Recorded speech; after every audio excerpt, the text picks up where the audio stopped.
विश्वं दर्पणदृश्यमाननगरी तुल्यं निजान्तर्गतं पश्यन्नात्मनिमायया बहिर्भूतं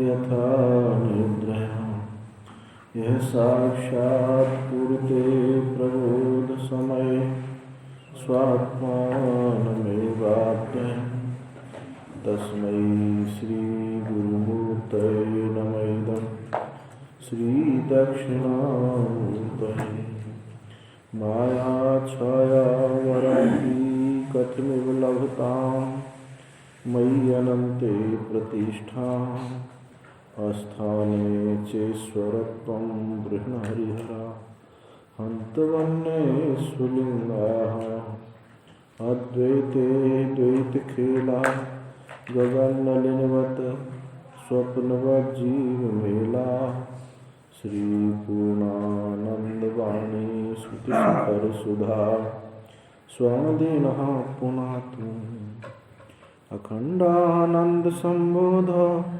पूर्तये ब्रह्ममूर्तये सुधास्मितसमाश्लिष्ट नेत्रान्तरस्फूर्तये नमः। शङ्करं शङ्कराचार्यं केशवं बादरायणं सूत्रभास्यौ वन्दे भगवन्तौ पुनः पुनः। ईश्वरो गुरुरात्मेति मूर्तिभेदविभागिने व्योमवद्व्याप्तदेहाय दक्षिणामूर्तये नमः। समारम्भां शङ्कराचार्यमध्यमाम् अस्मदाचार्यपर्यन्तं वन्दे गुरुपरम्पराम्। आनंदमय अधिकरण प्रथम अध्याय के प्रथम पाद का छठा अधिकरण, इस पर हम लोग विचार कर रहे हैं। जिसमें बताया संदेह क्या था कि आनंद में जीव है अथवा ब्रह्म है। तो पूर्व पक्षी ने कहा कि विकारार्थक जो मयट प्रत्यय है विकारार्थक होने से और प्रिय मोद प्रमोद आदि अंग होने से ये जीव ही हो सकता है, आनंद में ब्रह्म नहीं हो सकता। सिद्धांति ने कहा कि उपक्रम में क्या है, ब्रह्मविदाप्नोति परम सत्यम ज्ञानम अनंतम ब्रह्म।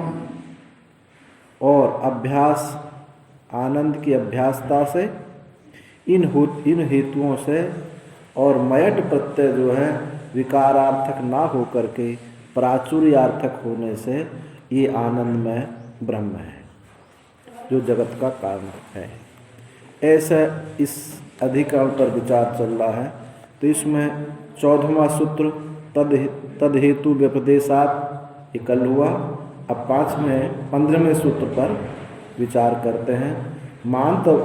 मांत वर्णिकम एवं च गीयते। मांत वर्णिकम एव च गीयते, 4 पद हैं इस सूत्र में। मांत वर्णिकम सत्यम ज्ञानम अनंतम ब्रह्म, जो तैत्तिरीय उपनिषद में है ना इसका विचार। तो ब्रह्मविद आपनोति परम, ब्रह्मविद परम को अनंत को प्राप्त कर लेता है। फिर उसके तुरंत बाद वाक्य है सत्यम ज्ञानम अनंतम ब्रह्म। ये जो दोनों वाक्य हैं ये मंत्र है और उसके बाद जो व्याख्या है वो सब ब्राह्मण है, क्योंकि ब्राह्मण भाग मंत्र की व्याख्या होती है। तो उपनिषदों में जो ब्राह्मण उपनिषद हैं, कुछ संहित उपनिषद है, तो ब्राह्मण संहित उपनिषद में तो कोई बात ही नहीं होता, सभी मंत्र ही है। मंत्र ही मंत्र की व्याख्या कर रहा है। और यहाँ ब्राह्मण उपनिषद में ऐसा है कि पहले मंत्र दे देंगे और उसकी व्याख्या है। तो ब्रह्मविद आपनोति परम सत्यम ज्ञानम अनंतम ब्रह्म ये मंत्र है। तो उसी पर यहाँ भगवान भाष्यकार कह रहे हैं कि मंत्र वर्णिकम एव च सत्यम ज्ञानम अनंतम ब्रह्म। तो मंत्र वर्ण निर्धारितम ब्रह्मैव गीयते। इस मंत्र वर्ण में ब्रह्म ही बताया गया है। इसलिए आनंदमय वाक्य में आनंद में जो ये परमात्मा ही है। इतश्च आनंदमय परेव आत्मा, और इस कारण से भी ये आनंद में जो है परमात्मा ही है। यस्मात्, क्योंकि ब्रह्मविदाप्नोति परम इति उपक्रम्य सत्यम ज्ञानम अनंतम ब्रह्म। ब्रह्मविद आपनोति परम, ब्रह्मविद परम को प्राप्त कर लेता है ऐसा उपक्रम करके उसी में कहा सत्यम ज्ञानम अनंतम ब्रह्म। इति अस्मिन् मंत्रे यत् प्रकृतम ब्रह्म सत्य ज्ञान अनंत विशेषण ही निर्धारितम। इस मंत्र में जो इसका एक प्रकरण है ब्रह्म का, जो प्रकृत है, जिस प्रकरण में ये पढ़ा गया है, ब्रह्म सत्यम ज्ञानम अनंत, जो ब्रह्म है उन विशेषणों के द्वारा, सत्य विशेषण ज्ञान अनंत विशेषणों के द्वारा ये ब्रह्म निर्धारित हुआ है। यस्मात् आकाशादिक्रमेण स्थावर जंगमानि भूतानि अजायन्त, क्योंकि आकाशादि क्रम से स्थावर जंग भूत सब उत्पन्न हुए हैं। तस्माद् वा एतस्माद् आकाश संभूत आकाशाद वायु जो मंत्र है, ये क्रम से, आकाश आदि क्रम से स्थावर जंग भूत सब जो है ये उत्पन्न हुए हैं। और यच्च, और यच्च भूतानि सृष्ट्वा तानि अनुप्रविश्य गुहायाम अवस्थितम। और एक बात और बताई गई कि उनकी सृष्टि करके, इन भूतों की सृष्टि करके और उन्हीं में प्रवेश हुआ। तदेवानुप्राविशत, उसी में प्रवेश हुआ, प्रवेश करके गुहायाम अवस्थितः, उस गुहा में अवस्थित है। और सर्वांतरम, क्यों, और सबके अंतर है। यस्य विज्ञान आया, और जिसके विज्ञान के लिए ये ब्राह्मण है, अन्योंतर आत्मा, अन्योंतर आत्मा इति प्रकांतम तन मात्र वर्णिकम एवं ब्रह्म गीयते। उसी के ज्ञान के लिए इसके, इस अन्योंतरात्मा इससे अंतरात्मा है, इससे अंतर, दूसरा इससे अंतरात्मा है, ऐसा मात्र वर्णिक मंत्र में जो वर्णन हुआ है वो ब्रह्म ही वहाँ कहा गया है। अन्योंतरात्मा आनंदमय इति, और सबके पीछे उस अन्योंतरात्मा विज्ञानमय में आनंदमय को कहा, परंतु आनंदमय के अंतर कोई आत्मा है ऐसा वर्णन नहीं। तो मंत्र ब्राह्मणो एकार्थत्वम युक्तम, क्योंकि जो मंत्र में है वही ब्राह्मण में होगा। अविरोधा, क्योंकि इनमें कोई विरोध नहीं।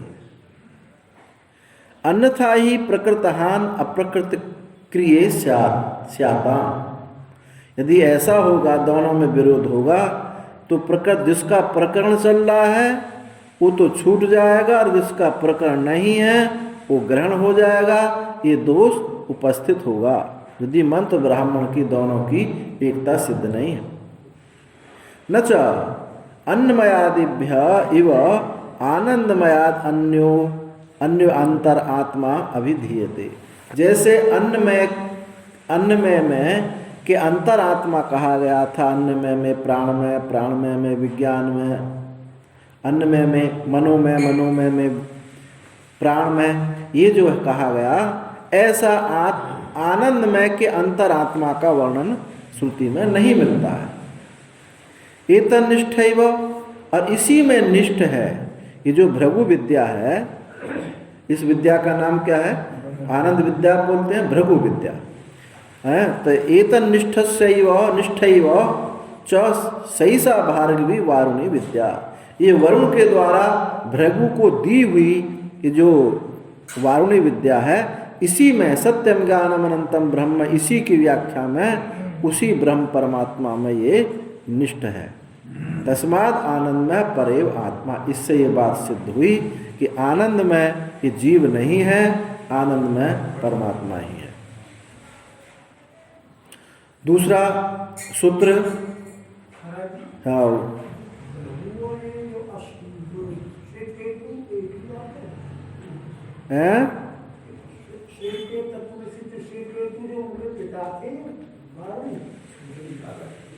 अच्छा, वहाँ ना वो ये विद्या अलग है, ये तैत्तिरीय में है। और वो विद्या है वो सद्विद्या कहा, उसका नाम है सद्विद्या, वो छांदोग्य उपनिषद में है। और ये तैत्तिरीय उपनिषद में ये इसको भृगु विद्या बोलते हैं।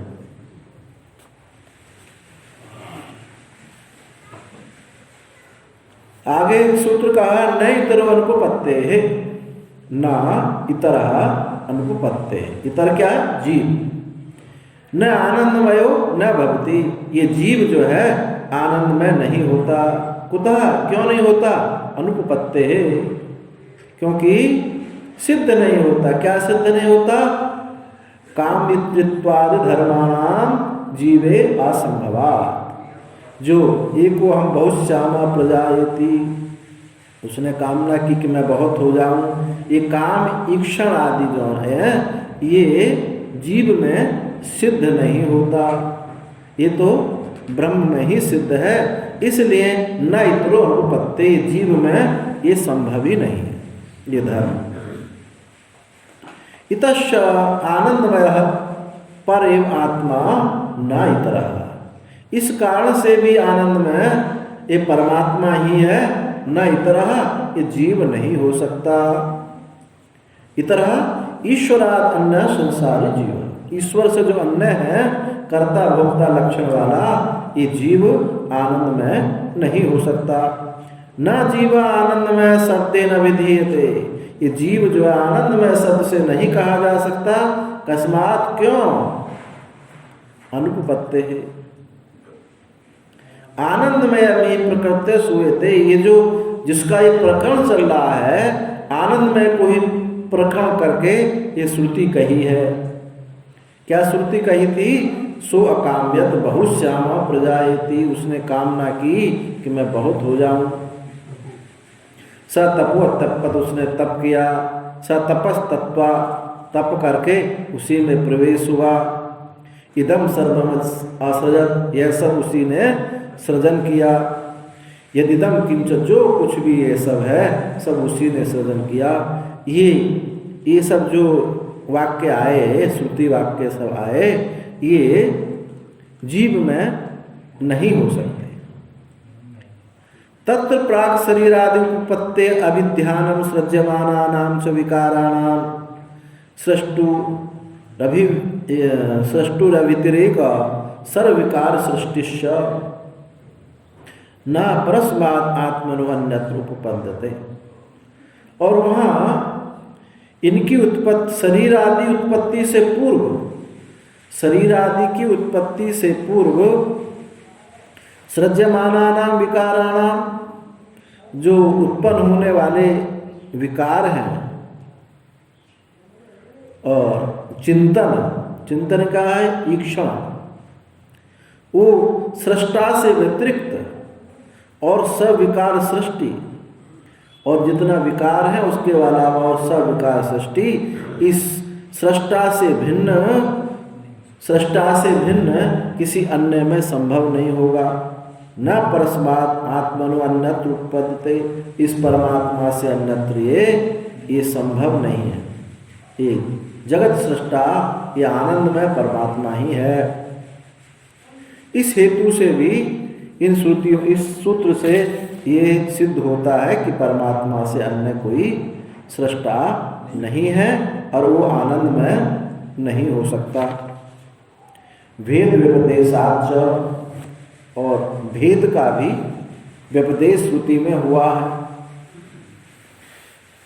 क्या व्यपदेश है? भेद व्यपदेशात च, तो भेद व्यपदेशात रसो वैसः, रसम ही एव अयम लब्ध्वा आनंदी भवति इति श्रुतौ आनंदमयस्य जीवाद भेद कथना च अपि आनंदमय परमात्मैव न जीवः। वेद व्यपदेश क्या है कि रसो वैसः, ये श्रुति है, और रसम ही एव, इस रस को ही प्राप्त करके वो आनंदी होता है। क्योंकि आनंदी भवति, प्राप्त करता, आनंद प्राप्त करता और आनंद दोनों ये भिन्न भिन्न हुए। एक प्राप्त करता है, एक प्राप्तव्य है। इसलिए भेद व्यपदेशा, दोनों का भेद व्यपदेश भी है। तो इतश्च न आनंदमय संसार, इस कारण से भी ये जीव जो है आनंदमय नहीं हो सकता है। यस्माद् आनंदमय अधिकारे रसो वैसः रसम ही वायम लब्ध्वा आनंदी भक्ति, क्योंकि इस आनंदमय प्रकरण में ही ये श्रुति पढ़ी है। कौन सी? रसो, इस रसो वैसः, वो रस है। रसम ही वायम, इस रस को प्राप्त करके वो आनंदी होता है। इति जीव आनंदमयो भेदेन व्यपदिशति, इससे जीव और आनंदमय में भेद सिद्ध हो जाता है। एक प्राप्त करता है, एक प्राप्तव्य है। नहीं लब्धा ही वो लब्धव्यो होती, क्योंकि लब्धा जो है, प्राप्त करता जो है, कभी प्राप्त होने योग्य वस्तु नहीं हो सकता। कथम तरी, तो फिर ये कैसे कहा है आत्मा अन्वेष्टव्य? ये फिर क्यों कहा कि आत्मा का अन्वेषण करना चाहिए? आत्मा से आत्मा का अन्वेषण कैसे होगा? आत्मलाभान न परम विद्यते, आत्मलाभ से परम बढ़कर के कुछ भी नहीं है। तो ये श्रुति स्मृति वाक्य कैसे होंगे? तो यावता न लब्धैव लब्धव्य भक्ति युक्तम, कि जब तक लब्धा ही लब्धव्य जब नहीं होता है ऐसा कहा गया, तो ये श्रुति वाक्य कैसे ही चरितार्थ होंगे? क्योंकि इसमें तक आत्मलाभ से बढ़कर कुछ भी नहीं है। आत्मा के अन्वेषण करना चाहिए। यहाँ प्राप्त करने वाला कौन है? आत्मा है। तो कहते हैं ठीक है, तुमने ठीक पूछा, बाढ़ ठीक पूछा है। तथापि आत्मनो अप्रच्युतात् भावस्यैव सतः तत्व अनुबोध निमित्ता मिथ्यैव देहादिषु अनात्मासु आत्मनिश्चयो लौकिको दृष्टः। ये ठीक पूछा तुमने कि यहाँ इन श्रुतियों से मालूम तो पड़ता है कि प्राप्त करता अलग है और प्राप्तव्य अलग है, पर ये पहेली क्या है उसको बताते हैं। तथापि तो भी आत्मा जो अप्रच्युत भाव आत्मा है, ऐसा होता हुआ तत्व अनुभवोध निमित्त, इस अपने स्वरूप का बोध ना होने के कारण मिथ्या ही देहादि अनात्माओं में आत्मनिश्चय किया हुआ है। देह को ही आत्मा माने हुआ है। ऐसा लौकिकों का लौकिक लोग सब इस बात को देखा है कि देह को ही आत्मा मानते हैं लौकिकों में। तेन देहादिभूतस्य आत्मनोपि आत्मा अनविष्टो अनविष्टव्य लब्धो लब्धव्यो अश्रुतः श्रोतव्यो अमतो मंतव्यो अविज्ञातो विज्ञातव्य इत्यादि भेद व्यपदेश उत्पद्यते। ये सब लौकिक में देखी गई है कि जो अप्रच्युत आत्मभाव है उसका बोध ना होने के कारण देहादि अनात्माओं में ही आत्मनिश्चय हुआ है और जानते हैं कि मैं ये हूँ और उस कुछ मैं प्राप्त करूँगा, मैं भोगता हूँ, ये भोक्तव्य वस्तु है, ऐसा उसने निश्चय किया है। तेन देहादिभूत आत्मा का, उस देहादिभूत आत्मा का भी आत्म अनविष्ट, जो अनविष्ट नहीं है वो ही उस आत्मा का अन्वेषण करे, उसी को अन्वेषण, और उसी का अन्वेषण होता है। अनविष्ट ही जिसने अन्वेषण नहीं किया है, देह में ही आत्मा को माना हुआ है, वो अन्वेषण करे, आत्मा का अन्वेषण करे। और अलब्ध को, जो प्राप्त नहीं है, उसी को प्राप्त करे। जो अश्रुत नहीं है, श्रुत नहीं है, उसको ही सुनना चाहिए। जो मत नहीं है उसी का मनन करना चाहिए, और जो अविज्ञात है उसी को विज्ञात जानना चाहिए। इत्यादि भेद व्यपदेश उपपद्यते, ये सब भेद व्यपदेश मालूम पड़ते हैं। तो जो प्राप्त करता है, जो भोगता है वो जीव है, और जो रस है वो परमात्मा है। इस भेद से भी सिद्ध होगा। प्रसिद्धते एव तु परमार्थतः सर्वज्ञात परमेश्वरात् अन्यो दृष्टा श्रोता वा न्योस्ति दृष्टा। इत्यादिना प्रसिद्ध्यते प्रतिसिद्ध्यते एक तो परमार्थतः सर्वज्ञ परमेश्वर से अन्य कोई दृष्टा श्रोता, उससे कोई अन्य दृष्टा श्रोता वास्तव में तो है नहीं। परमार्थ से तो सर्वज्ञ परमेश्वर अन्य कोई दृष्टा श्रोता, कोई ये श्रुतियाँ से जो निषेध कर रही है, वास्तव में कोई परमात्मा से भिन्न कोई दृष्टा श्रोता है नहीं। नान्य उस्ति दृष्टा, उससे अन्य कोई दृष्टा नहीं है, ऐसा श्रुति कहती है। परंतु फिर भी वास्तव में तो अभेद है, फिर भी परमेश्वरस्तु अविद्या कल्पिता शरीरा कर्तृ भोक्तु विज्ञान आत्माख्यात अन्य, तो भी वस्तुतः है तो एक, परंतु अविद्या कल्पित इस शरीर से, शरीर में होने वाला, शरीर में मैं करने वाला, शरीर में रहने वाला, ये परस्तु अविद्या कल्पित शरीर से कर्ता भोक्ता विज्ञानात्मा कोई दूसरा अन्य ही है। इसलिए दोनों का भेद है। अविद्या कल्पित होने से अविद्या दशा में ही वो प्राप्त करता है और प्राप्तव्य परमात्मा है। जैसे माया बिना चर्म खड़ग धरात सूत्रेण आकाशम अधिरोहतः सैव मायावी परमार्थ रूपो भूमिष्ठु अन्य। ये पहले कभी ऐसे खेल होते होंगे, जादू के खेल, तो वही दृष्टांत दिया है। जैसे मायावी के हाथ में एक खड़ग है और एक तलवार है, और उसने आकाश में सूत फेंक दिया और सूत पर खड़ग तलवार लेकर के चढ़ गया, और वहाँ उसने गंधर्वों से युद्ध किया, और ऊपर से नीचे देखने वाले देख रहे हैं, बड़े बड़े धड़ सिर ऊपर से गिरा रहा है। आकाश में वधोरतः सैव मायावी, पर वस्तुतः जो वास्तविक मायावी है वो तो जमीन पर ही खड़ा हुआ है, वो खड़ा ऊपर चढ़ा ही नहीं, ना उसने युद्ध किया है। ऐसे ही वस्तुतः है तो ये एक, परंतु अविद्या कल्पित होने से ये भेद उपस्थित हो गया, प्राप्त करता अप्राप्तव्य वस्तु भेद हो गया। तो जो प्राप्त करता है वो जीव है, और जो प्राप्तव्य है वो परमात्मा है, वही आनंदमय है।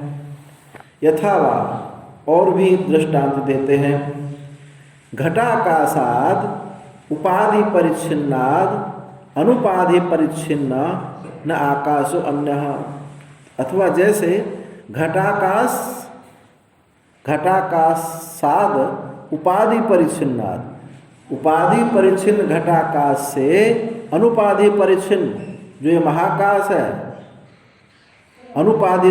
अनुपाधि अपरिच्छिन्न जो आकाश है, नए आकाश अन्य, उस आकाश से आकाश वो भिन्न नहीं है। महाकाश और घटाकाश में कोई भेद ही नहीं है।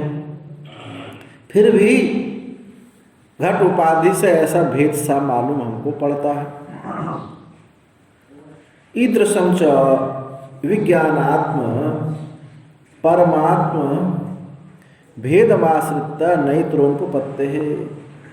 इस प्रकार से विज्ञान आत्मा परमात्मा, विज्ञानात्मा माने जीव और परमात्मा माने ये ब्रह्म, इनके भेद को आश्रय करके भेद व्यपदेश शाश्वती उत्तम, ऐसा भेद व्यपदेश कहा गया। नैत्रोपत्ति, इस सूत्र से दोनों का भेद बताया है। वस्तुतः भेद नहीं है। जो प्राप्त करता है वो जीव है, जो प्राप्तव्य वस्तु है वो आनंद रस है, वो ब्रह्म है, आनंदमय है। इससे भी ये सिद्ध होता है कि जीव जो है आनंदमय नहीं है, आनंदमय ये परमात्मा है। कामाच्च न अनुमानापेक्षा, कामाच्च न अनुमान अपेक्षा। कामाच्च कोई श्रुति स्वकाम्यत, इति श्रुतौ, इस श्रुति में कामित्व श्रवणात् अनुमान अपेक्षा, अनुमान प्रतिपाद्य प्रधान से आशा न च कर्तव्या। इस श्रुति में जो कहा उसने कामना की, इस कामित्व श्रुति के सुनने से अनुमान अपेक्षा, अनुमान अपेक्षा कौन है? प्रधान, सांख्यों का जो प्रधान है, अनुमान प्रतिपाद्य प्रधान की, उसकी आशा नहीं करनी चाहिए। वो यहाँ प्रधान भी आनंदमय से प्रधान भी सिद्ध नहीं होगा। जड़स्य प्रधानस्य इच्छाया असंभवा, क्योंकि जड़ प्रधान में जो इच्छा है ईक्षण संभव नहीं हो सकता है। आनंदमय अधिकारी च स्वकाम्यत बहुश्यामा प्रजाएय इति कामित्व निर्देशात न अनुमानिकम मपि सांख्य परिकल्पित चेतनम प्रधानम आनंदमयत्वेन कारणत्वेन वा अपेक्षितव्यम। इस आनंदमय प्रकरण में ही स्वकाम्यत बहुश्याम प्रजायति, उसने कामना कि मैं बहुत हो जाऊं, ऐसा कामित्व काम ईक्षण निर्देश होने से जो अनुमानिक जो प्रधान का हमने अनुमान है, सांख्य परिकल्पित जो प्रधान है, अचेतन प्रधान है, उसकी आनंद में कारण रूप से अपेक्षा नहीं करनी चाहिए। और भी इक्षते ना शब्द पहले सूत्र से निषेध किया था, इसमें इक्षते ना शब्दम इस सूत्र से उसका निराकरण कर दिया है। फिर भी निराकृतम अपि प्रधानम पूर्व सूत्र उदाहृताम कामित्व श्रुति आश्रित प्रसंगात पुनः निराक्रियते गति सामान्य प्रपंचदाय। हालांकि इक्षते ना शब्द से ये निराकरण कर दिया है, तो इस निराकृत हुए प्रधान को ही, पूर्व सूत्र के द्वारा निराकरण किए हुए प्रधान को ही प्रसंग बस ये श्रुति यहाँ आ गई है, यहाँ फिर भी उसका निराकरण कर दिया है।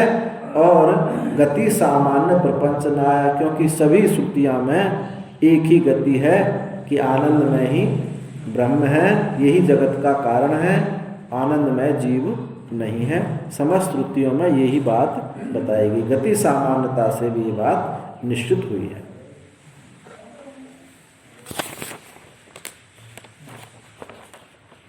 उन्नीसवां सूत्र अस्मिन्नास्य च तद योगम शास्ति। साथ साथ सूत्र बोलेंगे तो सूत्र की एक आवृत्ति भी हो जाएगी। अस्मिन्नस्य च तद योगम शास्ति, अस्मिन् अस्य च तद योगम शास्ति। अस्मिन् अस्य विग्रह इसको पदच्छेद करेंगे ना, तो अस्मिन् अस्य च तद योग शास्ति, ऐसे 5 पद बने इसमें। यदा ही एवेश इत्यादि श्रुति,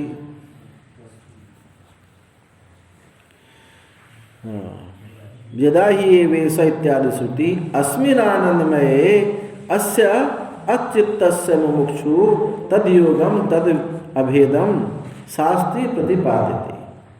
अतः आनंदमयनः प्रधानम अचेतने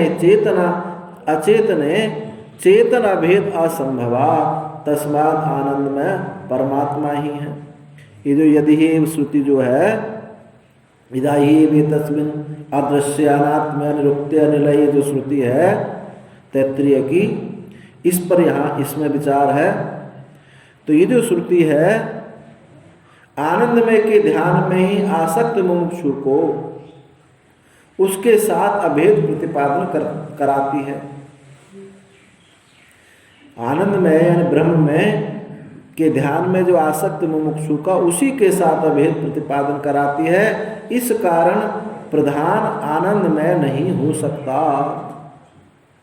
क्योंकि अचेतन के साथ चेतन का अभेद नहीं हो सकता है। चेतन अचेतन के साथ जुड़ा है ऐसा नहीं है, ये तो पहले से ही जुड़ा हुआ है देह के साथ। तस्मात् आनंदमय परमात्मा, इस कारण से भी ये आनंदमय परमात्मा ही है। इतश्च न प्रधाने जीवे व आनंदमय शब्द, इस कारण से प्रधान में अथवा जीव में ये आनंदमय शब्द चरितार्थ नहीं हो सकता। यस्मात्, क्योंकि एतस्मिन् आनंदमय प्रकृत आत्मनि प्रतिबुद्धस्य अस्य जीवस्य तद्योग शास्ति। क्योंकि इस आनंद में, जिसका एक प्रकरण चल रहा है, आनंद में आत्मा में प्रतिबुद्धि इस जीव का, प्रतिबुद्धि यानी बोध को प्राप्त हुआ, प्रतिबुद्धि इस जीव का तद्योगम शास्ति, अभेद योग। तद्योग अभेद को का प्रतिपादन करता है कि जीव ही ब्रह्म के साथ एकत्वता को प्राप्त होता है, ना कि प्रधान के साथ। तदात्मना तद्योग, तदात्मना योग तद्योग। उस आत्म रूप से जो योग है, आत्म एकत्व जो है, वह है तद्योग। तद्भावापत्ति अर्थात मुक्ति। ये तद्भावापत्ति, तद्योग जो मुक्ति है, ये जीव की ब्रह्म के साथ ही होती है और जीव की प्रधान के साथ नहीं है। तद्योग शास्त्री शास्त्रम, और उस तद्योग में का प्रतिपादन करने वाला ये शास्त्र है।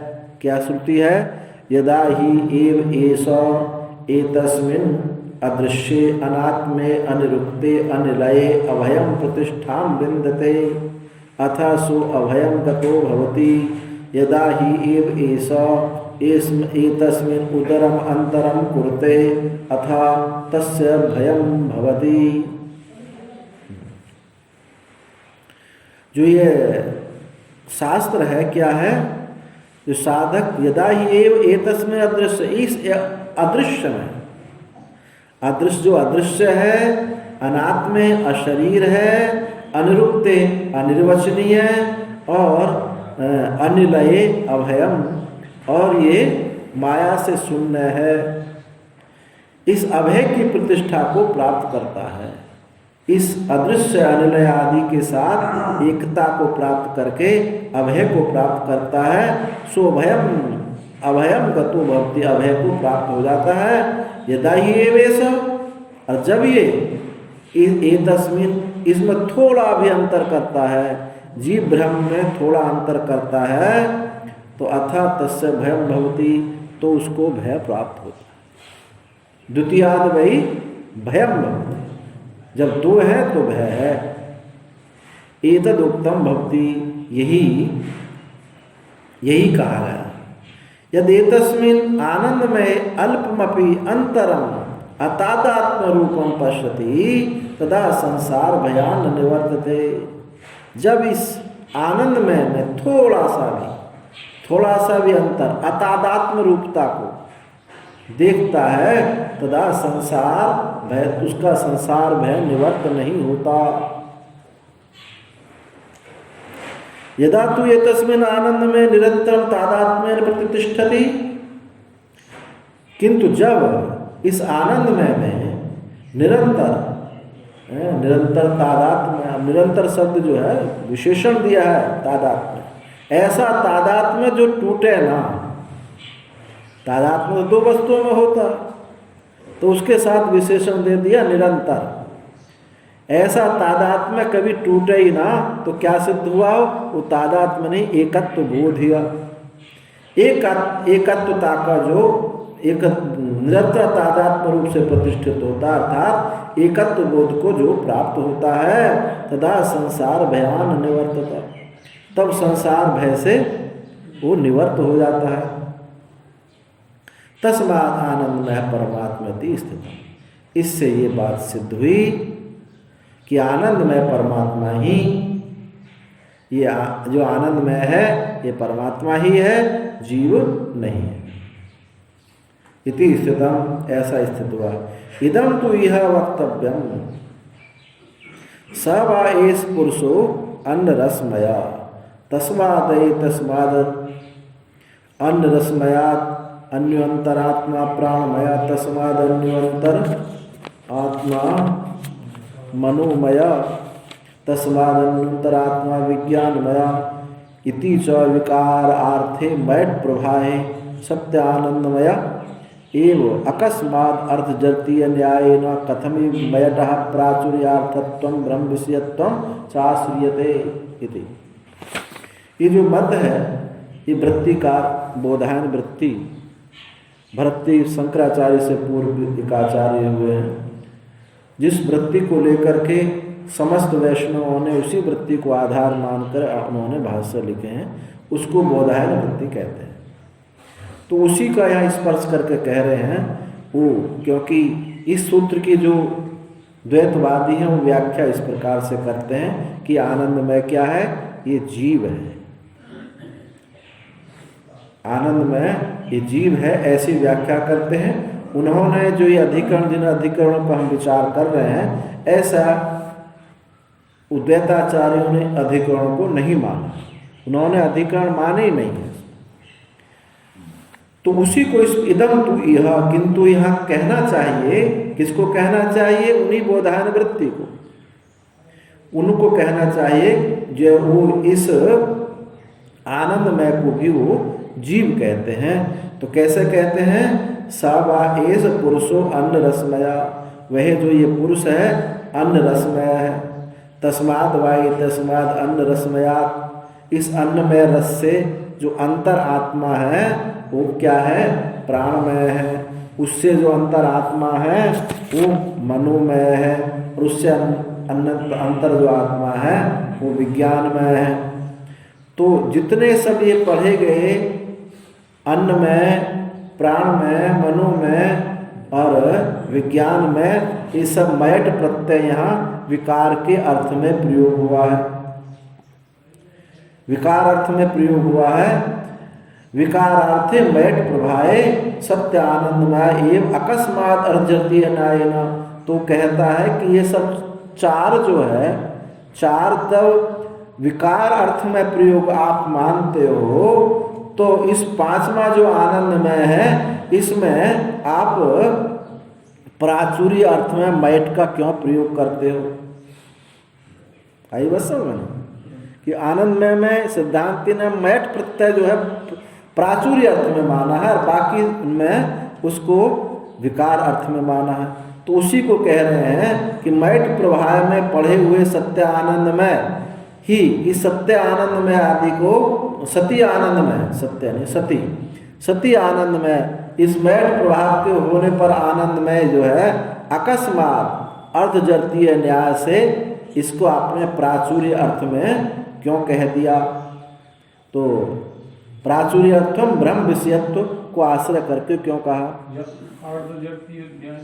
हाँ, अर्धजर्तीय न्याय क्या होता है, कहा जाता है कि जैसे आधी मुर्गी तो कढ़ाई में पक रही है और आधी मुर्गी अंडा दे रही है, इसको बोलते हैं अर्धजर्तीय न्याय। तो अर्धजर्तीय न्याय में तो उसी को कहा कि आपने एक पूरा है अन्नमय, प्राणमय, मनोमय, विज्ञान में, आनंद में, आधे को तो मान लिया विकार अर्थ में और आधे को आपने प्राचुर्य अर्थ में मान लिया। तो अर्धजर्तीय न्याय से कथमिव, किस प्रकार मयट को प्राचुर्य अर्थ का प्राचुर्यार्थ ब्रह्म विषयत्व तुमने कह दिया, या तो सबको सब प्राचुर्य अर्थ में मानो या फिर सबको सब विकार अर्थ में मानो।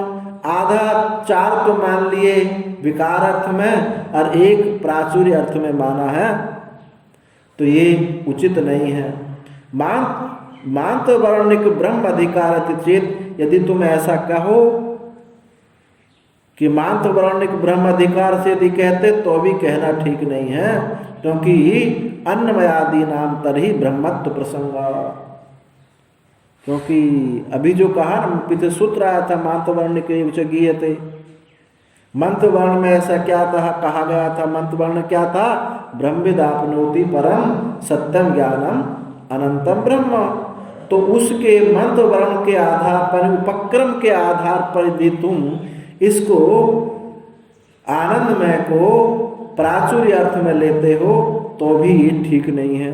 क्यों ठीक नहीं होगा, अन्नमयादि नाम अपि तरी ब्रह्मत्व प्रसंग, क्योंकि अन्नमय आदि तब तो अन्नमय आदि का भी ब्रह्मत्व प्रसंग होगा, उनको भी उसी में तुमको मानना चाहिए, अन्नमय आदि को भी प्राचुर्य अर्थ में मानना चाहिए। ऐसे पूर्व पक्षी ने ये बताया ना बोधायन वृत्ति, जो द्वैतवादी अभी विस्मय जो विशिष्टाद्वैत है द्वैताद्वैत सब इसी वृत्ति को आधार मान करके उन्होंने भाष्य लिखे। और ये शंकराचार्य से पूर्व भर्तृ प्रपंचाचार्य हुए, उनकी ये बौधान वृत्ति है। अब ये संपूर्ण इस समय प्राप्त नहीं है, कहीं कहीं इसका खंड खंड रूप में ये मिलती है। उसी खंड खंड रूप को लेकर के, या जैसे भी इन आचार्यों ने उसी के को आधार मान करके ये विशिष्टाद्वैत, द्वैताद्वैत, शुद्धाद्वैत सब उसी को आधार मान करके भाष्य लिखे गए। अब यहाँ तक तर्हि ब्रह्मत्व प्रसंग, यहाँ तक ये पहले बताया था कि इस आनंद में अधिकरण के 2 वर्णक हैं, तो यहाँ तक पहला वर्णक पूरा हुआ। दूसरा जो वर्णक है उसमें जो वर्णक में ये होगा कि वो कहता है कि ब्रह्मपुच्छम प्रतिष्ठा आनंद में, यहाँ तो क्या सिद्ध किया था कि आनंद में ब्रह्म है, आनंद में ब्रह्म है। उसने पूर्व पक्षी ने कहा था कि आनंद में जीव होगा, क्योंकि उसमें अंग आदि का वर्णन है और विकार अर्थ में होने से। और यह इस अधिकरण में दूसरे वर्णक में कह रहे हैं कि ब्रह्मपुच्छम प्रतिष्ठा इस वाक्य में उक्त ब्रह्म के अन्य अंग रूप से प्रतिपादन है या प्रधान रूप से।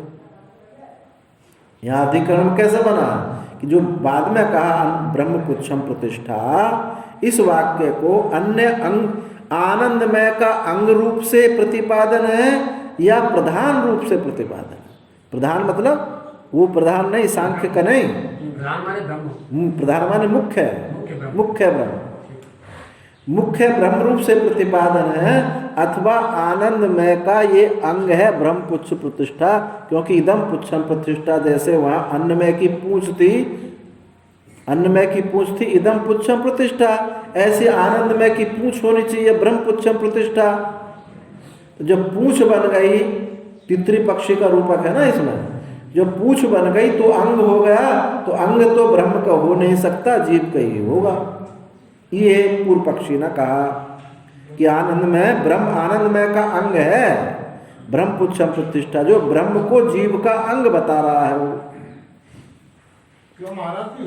हाँ जी, पहली जो शंका की बाको निराकरण है वो, जैसे तुम 4 माने मैं तो प्रत्यय मान के, हाँ सब हो गया। अब यहाँ 2 वर्णक जो आए ना, ये दोनों में है, एक ही बात मैं बताता हूँ इसको। यहाँ भगवान भाष्यकार ने पहला जो वर्णक किया है वो वाच्यार्थ रूपता से वर्णन किया था, क्योंकि सूत्र है आनंदमय अभ्यासात्। इस सूत्र के वाच्यार्थ रूप से लेकर के आनंदमय को ब्रह्म बताया था। अभी सूत्र दूसरे वाला जो अधिकरण, दूसरा वर्णक जो है, इसमें लाक्षणिक वर्णन किया है। तो लाक्षणिक वर्णन क्या किया है कि सूत्र का जो यथा सूत्र अर्थ न करके लाक्षणिक वर्णन किया है, क्योंकि आनंदमय को ब्रह्म न मान करके आनंदमय की ब्रह्मपुच्छ में लक्षणा की है। आनंदमय को ना मान करके आनंदमय की जो ब्रह्मपुच्छम प्रतिष्ठा है, इस ब्रह्मपुच्छ प्रतिष्ठा में लक्षणा की है।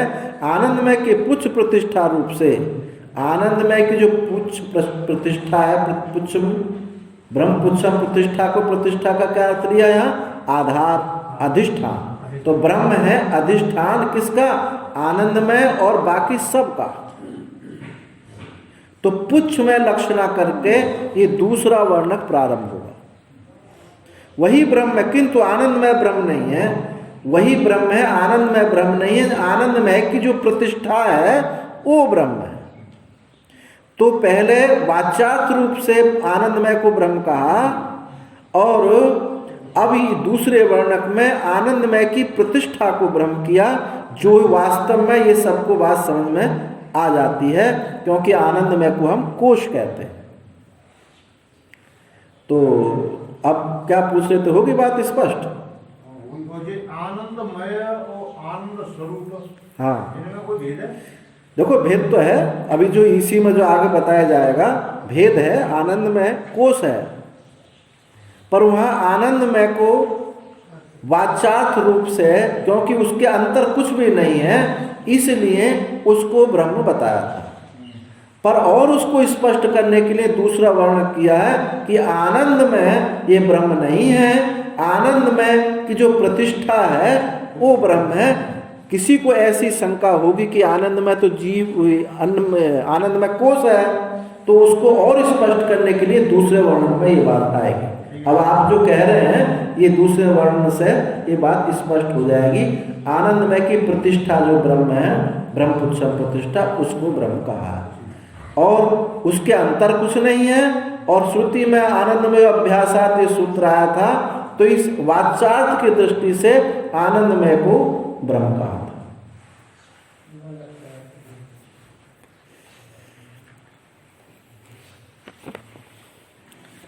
अत्र आह युक्तम अन्नमयादीनाम अब्रह्मत्वम् तस्मात् अंतरस्य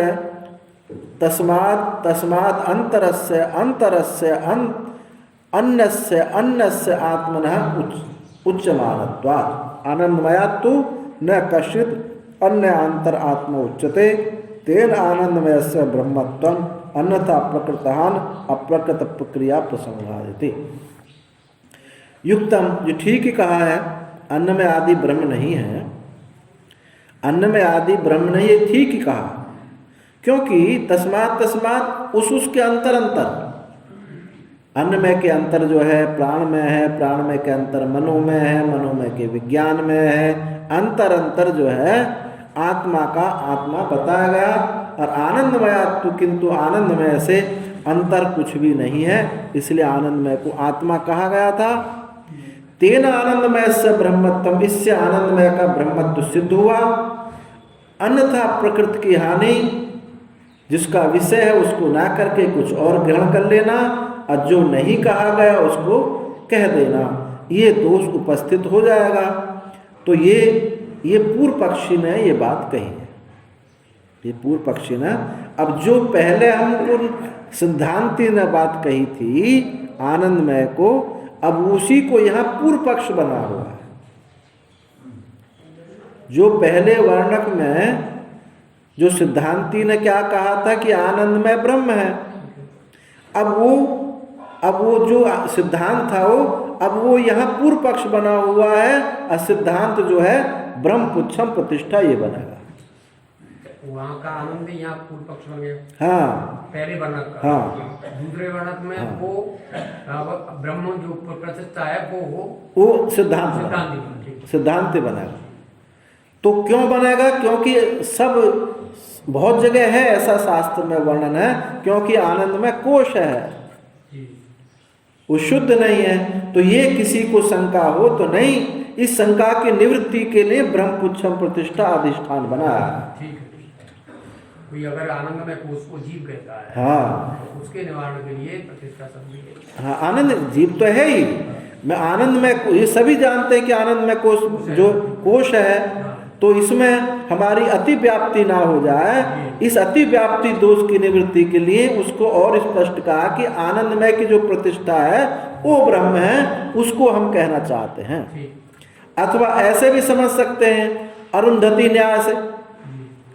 अरुंधति न्याय से पहले उसको जो मुख्य नहीं था, अमुख्य को मुख्य बता रहे हैं, फिर उसका निराकरण करके मुख्य में प्रतिष्ठा कर रहे हैं। तो आनंदमय औरों का निराकरण करने के लिए आपको आनंदमय में प्रतिष्ठित किया और आनंदमय का निराकरण करने के लिए ब्रह्मपुच्छम प्रतिष्ठा, ऐसा समझ लेना चाहिए।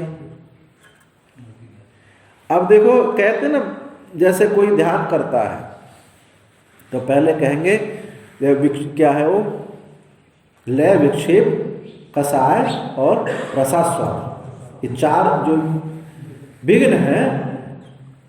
तो कहेंगे पहले भाई तुम रसास्वादन तो करो।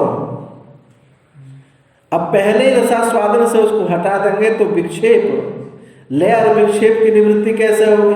अरे पहले 2-4 घंटा बैठ करके आप उसमें उस रस का समाधि का अभ्यास तो करो, अब फिर उसको उसकी प्रज्ञा को जागृत करके वहां से आनंद में, रसास्वादन क्या है? आनंद में कोश है, इससे हमको हटाना है। तो पहले वर्णक से आप ऐसा समझ लें कि अन्न में, प्राण में, विज्ञान में से हटा करके आपको आनंद में ब्रह्म के वाच्यार्थ में लाए और इससे हटा करके दूसरे वर्णक से आपको ब्रह्म की प्रतिष्ठा में किया। अब सिद्धांती कहते हैं कि यद्यपि अन्नमयादिभ्य इव आनंदमयाद अन्योंतरात्मा इति न श्रूयते। यद्यपि अन्नमय आदि के समान आनंदमय से अन्य अंतरात्मा श्रुति ने नहीं कहा। जैसे अन्नमय से अंतरात्मा प्राण में कहा था, ऐसे आनंदमय से अंतर नहीं कहा। तो भी न आनंदमय से ब्रह्मत्वम, तो भी आनंदमय ब्रह्म नहीं है। यतः क्योंकि आनंदमयम प्रकृत्या श्रूयते, क्योंकि आनंदमय में ही प्रकरण करके श्रुति कहती है। क्या कहती है? तस्य प्रियमेव शिरः मोदो दक्षिणः पक्षः प्रमोद उत्तर पक्षः आनंद आत्मा ब्रह्म पुच्छम प्रतिष्ठा। क्योंकि आनंदमय को प्रकरण करके श्रुति ने कहा है कि प्रिय उसका शिर है, मोद दक्षिण पक्ष है, प्रमोद उत्तर पक्ष है, आनंद उसका धड़ भाग है और ब्रह्म पुच्छम प्रतिष्ठा, जो पूंछ है वो ब्रह्म है। इस तृतीय पक्षी की पूंछ ब्रह्म है। अब देखो श्रुति क्या कहती है, तृतीय पक्षी की पूंछ तो पूंछ ब्रह्म है, हम अपने आत्मा को ब्रह्म नहीं कह रहे। ब्रह्म पुच्छ प्रतिष्ठा तत्र यद ब्रह्म मंत्र वर्णे प्रकृतम, जो वहाँ मंत्र वर्ण में प्रकरण है वो क्या प्रकरण है?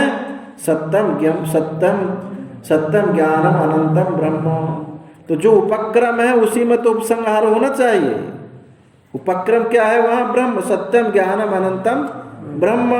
और यहाँ क्या है? ब्रह्म पुच्छम प्रतिष्ठा। तो ब्रह्म यहाँ भी, यहाँ उपसंहार ब्रह्म में होता है। तो इस दृष्टि से तद यह ब्रह्म पुच्छम प्रतिष्ठा इति उच्यते, वही यहाँ तो सत्यम ज्ञानम अनंतम ब्रह्म है, वही यहाँ पुच्छ के यानी प्रतिष्ठा के रूप में ये ब्रह्म को बताया गया है, ये अधिष्ठान रूप से। इसलिए उपक्रम उपसंहार दोनों का एक होता है। तद विजिज्ञाप से एवं आनंदमयाद आनंदम पर्यंता पंचकोशा कल्पन्ते। और भी तद विजिज्ञासित से उसकी जिज्ञासा करने की इच्छा से, जिज्ञासा करना अभिष्ट है, इससे भी आनंदमय से लेकर के नहीं, अन्नमय से लेकर के आनंदमय पर्यंत, आनंदमय पर्यंत ये 5 कोशों की कल्पना की गई है। अब जो अभी आप कह रहे थे कि तो आनंद में तो कोश ही है, तो वो यहाँ स्वयं कह रहे हैं कि आनंद में कोश है। तत्र कुतः प्रकृतान अप्रकृत, अप्रकृत प्रक्रिया प्रसंग, तो यहाँ कैसे प्रकरण की हानि और अप्रकृत की प्रक्रिया कैसे हो सकती है? अर्थात नहीं हो सकती है, क्योंकि यह आधार जो उपक्रम है वही उपसंहार है। सत्यम ज्ञानम अनंतम ब्रह्म ये उपक्रम है, ब्रह्म पुच्छम प्रतिष्ठा ये इसमें उपसंहार है। तो पूर्व पक्षी कहता है ननु आनंदमयस्य अवयवत्वेन ब्रह्म पुच्छम प्रतिष्ठा इति उच्यते अन्नमयादीनामिव इदं पुच्छम प्रतिष्ठा इत्यादि। तत्र कथम ब्रह्मणा स्वप्रधानत्वं शक्यं विज्ञातुम। उसने कहा कि जैसे आनंदमय के अवयव रूप से, आनंदमय का अवयव क्या बताया? ब्रह्म पुच्छम प्रतिष्ठा, उसकी पूंछ क्या है? ब्रह्म। तो जैसे अन्नमय में इदम पुच्छम प्रतिष्ठा, अन्नमय में जैसे उसकी पूंछ क्या है? इदम जो है ये पूंछ है, तो जैसे वहाँ अन्नमय का अंग बना है पूंछ, ऐसे ही ये आनंदमय की पूंछ बनी है ब्रह्म, अर्थात ये उसका अंग है, ना कि प्रतिष्ठा है। पूर्व पक्षी ने इसको अंग माना है, सिद्धांत इसको अधिष्ठान कह रहा है, पुच्छ कह रहा है। महाराज जी, जो पूंछ है जैसे केवल सिर या दाएं पक्ष या बाएं पक्ष जैसे आधार है, जैसे ये तित्री पक्षी, तैत्रीय उपनिषद है नाम, तीतर। तो तीतर का उपलक्षण लेकर के ब्रह्म विद्या कही गई है। अब जैसे श्रीमद् भागवत में भ्रमर गीत है तो वहाँ गोपियाँ कह रही है भ्रमर को, तू बहुत कपटी है, तू बहुत काला है, बहुत चंचल है, तू अब कहीं रहने वाला नहीं है, तुझे नई नई गोपियाँ चाहिए, वहाँ छोड़ करके वहाँ चल गया। तो दृष्टि है भौरा पर, दिखाई दे रहा भौरा, लेकिन लक्षित कर रही है श्री कृष्ण को। ऐसे ही यहाँ भी समझें, जो लिया है वो तित्री पक्षी का रूपक लिया है और तित्री पक्षी के माध्यम से इस ब्रह्म विद्या को कहा। तो पुच्छ जो है, अब अंगों का वर्णन किया। पुच्छ माने प्रतिष्ठा, आधार। जब हम बैठेंगे तो अपने नीचे वाले भाग को ही आधार मान के बैठते हैं। पक्षी भी बैठता तो पूंछ का सहारा लेता है। आधार होता है। हाँ, आधार पूंछ का सहारा लेकर के ही वो बैठेगा, पैर और पूंछों का सहारा लेकर के बैठता है, इसलिए उसको प्रतिष्ठा कहा। वहाँ अंग बताने में कोई तात्पर्य नहीं है, यहाँ प्रतिष्ठा, आधार, अधिष्ठान बताने में तात्पर्य है। तो पूर्व पक्षी ने कहा कि अन्न में आदियों की जैसे इदम पुच्छम प्रतिष्ठा, ये है कहा है, अंग बताया है, अन्नमय का अंग बताया है, ऐसे आनंदमय का अंग है पुच्छ, ब्रह्म पुच्छम प्रतिष्ठा। तो कथम ब्रह्मणा स्वप्रधानत्वम शक्यम विज्ञातुम, उसको प्रधान क्यों कह रहे हो, मुख्य क्यों कह रहे हो, अधिष्ठान क्यों कह रहे हो? तो अब सिद्धांति कहता है प्रकृतत्वादिति ब्रूमः, भाई प्रकरण ब्रह्म का है, प्रकरण ब्रह्म का है, इसलिए कह रहे हैं क्योंकि शुरू हुआ था ब्रह्मविद आपनोति परम। पहला शब्द भी क्या है? ब्रह्म, ब्रह्मविद आपनोति परम, सत्यम ज्ञानम अनंतम ब्रह्म। तो प्रकरण है ब्रह्म का। अब उस हमको कोई अंग बताने में तात्पर्य नहीं है, हमको बताने में तात्पर्य है कि ब्रह्म को बताने में तात्पर्य है, कोई अंग बताने में तात्पर्य, इसलिए प्रकरण ब्रह्म का, इसलिए हम उसको पुच्छ को जो प्रतिष्ठा है उसको हम ब्रह्म कह रहे हैं। अच्छा, क्या स्वामी जी, जैसे आनंदमय कोश में चेतन छिपा हुआ है, तो उसको कैसे जाने? आनंद में कोश कहने जाकर वो आनंद जो है उछलता हुआ आनंद है। कभी कहते ना आज बहुत गहरा हमको आनंद है, आज हल्का आनंद है। जो उछलता हुआ आनंद है वो क्या है? वो आनंदमय कोश है। आपका प्रश्न है कि आनंद मात्र और आनंदमय कोश में क्या अंतर है, ये कहना चाहते हैं आप, है ना? आप कह नहीं पा रहे, उस पर मुख्य प्रश्न यही है। तो इसमें क्या अंतर समझे? आनंद प्राय में, आनंद मात्र में क्या अंतर है? तो जो आनंद प्राय है कभी रहता है कभी नहीं रहता, उसमें एक रास्ता नहीं है, कभी उठता है खूब बड़ा अधिक होता है और कभी घटता है। और जो आनंद घटता है बढ़ता है वो ब्रह्मानंद नहीं हो सकता। तो ये एक तो ये हेतु है। और दूसरे ये है कि आनंद चुंबित तनु, विवेक चूड़ामणि में एक श्लोक है, सत्वगुण की वृद्धि होती है तब ये आनंद चुंबित प्रतिबिंबित होता है, आनंद ही वहाँ आभास होता है। तो ऐसा अब मोटी पहचान इसकी ये समझें कि आनंद जो है हमारा दृश्य हो रहा है ये अस्तित्व रूप में है से आनंद भिन्न है या अभिन्न है। यदि ऐसे आनंद आपको भिन्न मालूम पड़ता है, जैसे अभाव जब अंतर्मुखता से नहीं देखते हैं तो अभाव जो है एक मालूम पड़ता है, और जब अंतर्मुखता से देखें तो अभाव जो है दृश्य मालूम पड़ता है। ऐसे ही आनंद भी दृश्य मालूम पड़ेगा, उछलता हुआ आनंद पड़ेगा, बैठता हुआ घटता बढ़ता आनंद मालूम पड़ेगा। इसलिए ये आनंदमय कोश है और आनंद मात्र वो एक रस है, न घटता बढ़ता कुछ नहीं। वहाँ बहुत आनंद आएगा ये बात बनती नहीं है। आज का आनंद है सर, कल का आनंद बोलते हैं ना, आज का आनंद की जय हो, कल के आनंद की जय हो, ये सिद्ध नहीं होता, एक रास्ता, ये अंतर है। तो पूर्व प्रकरण उसी का है, इसलिए हमने उसको ब्रह्म को स्वप्रधान कहा, मुख्य कहा। ननु आनंदमय अवयवत्वेनापि ब्रह्मणि विज्ञायमाने न प्रकृतत्वं हीयते। आनंदमय से ब्रह्मत्वादिति। अपूर्व पक्षी ने कहा कि आनंदमय को आनंद में अवयव रूप से भी, आनंदमय को यदि अवयव रूप से भी ब्रह्म के मान ले में, ब्रह्म ने विज्ञान माने ब्रह्म के जानने पर भी इसमें प्रकरण की हानि नहीं होगी। आनंदमय का ब्रह्मत्व है, आनंदमय का ब्रह्मत्व है, इसमें प्रकरण की हानि नहीं होगी। तो कहते हैं अत्र उच्यते, जो तुमने बात कही है उचित नहीं होगी। क्यों? अत्र उच्यते यहाँ कहते हैं तथा सती तदैव ब्रह्म आनंदमया आत्मा अवयवी तदैव च ब्रह्म पुच्छम प्रतिष्ठा अवयविति असमंजस्यात्। ऐसा होने पर वही ब्रह्म आनंद में आत्मा अवयव बन जाए, अवयवी, और वही अवयव बन जाए, वही अंगी बन जाए और वही अंग बन जाए। ऐसा कैसे हो सकता है? जब आनंदमय को आप ब्रह्म कहेंगे तो ब्रह्म पुच्छम प्रतिष्ठा, तो ये अवयव और अवयवी दोनों की एकता हो गई। और अवयवी अवयव कैसे हो सकता है?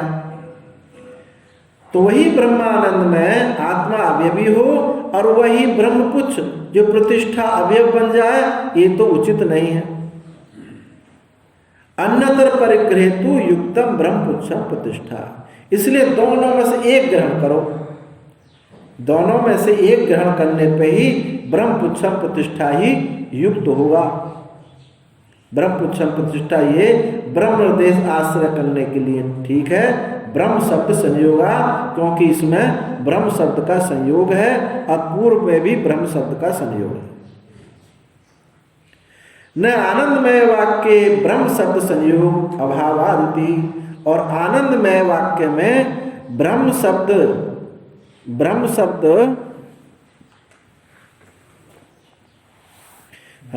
आनंदमय वाक्य में ब्रह्म शब्द का संयोग नहीं है।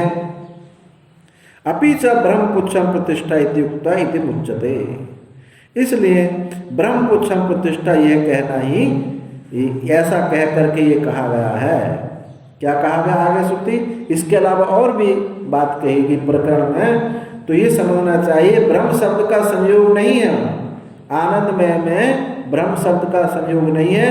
ब्रह्म शब्द का संयोग तो ब्रह्मपुच्छम प्रतिष्ठा में, पुच्छम प्रतिष्ठा में ब्रह्म शब्द का संयोग है।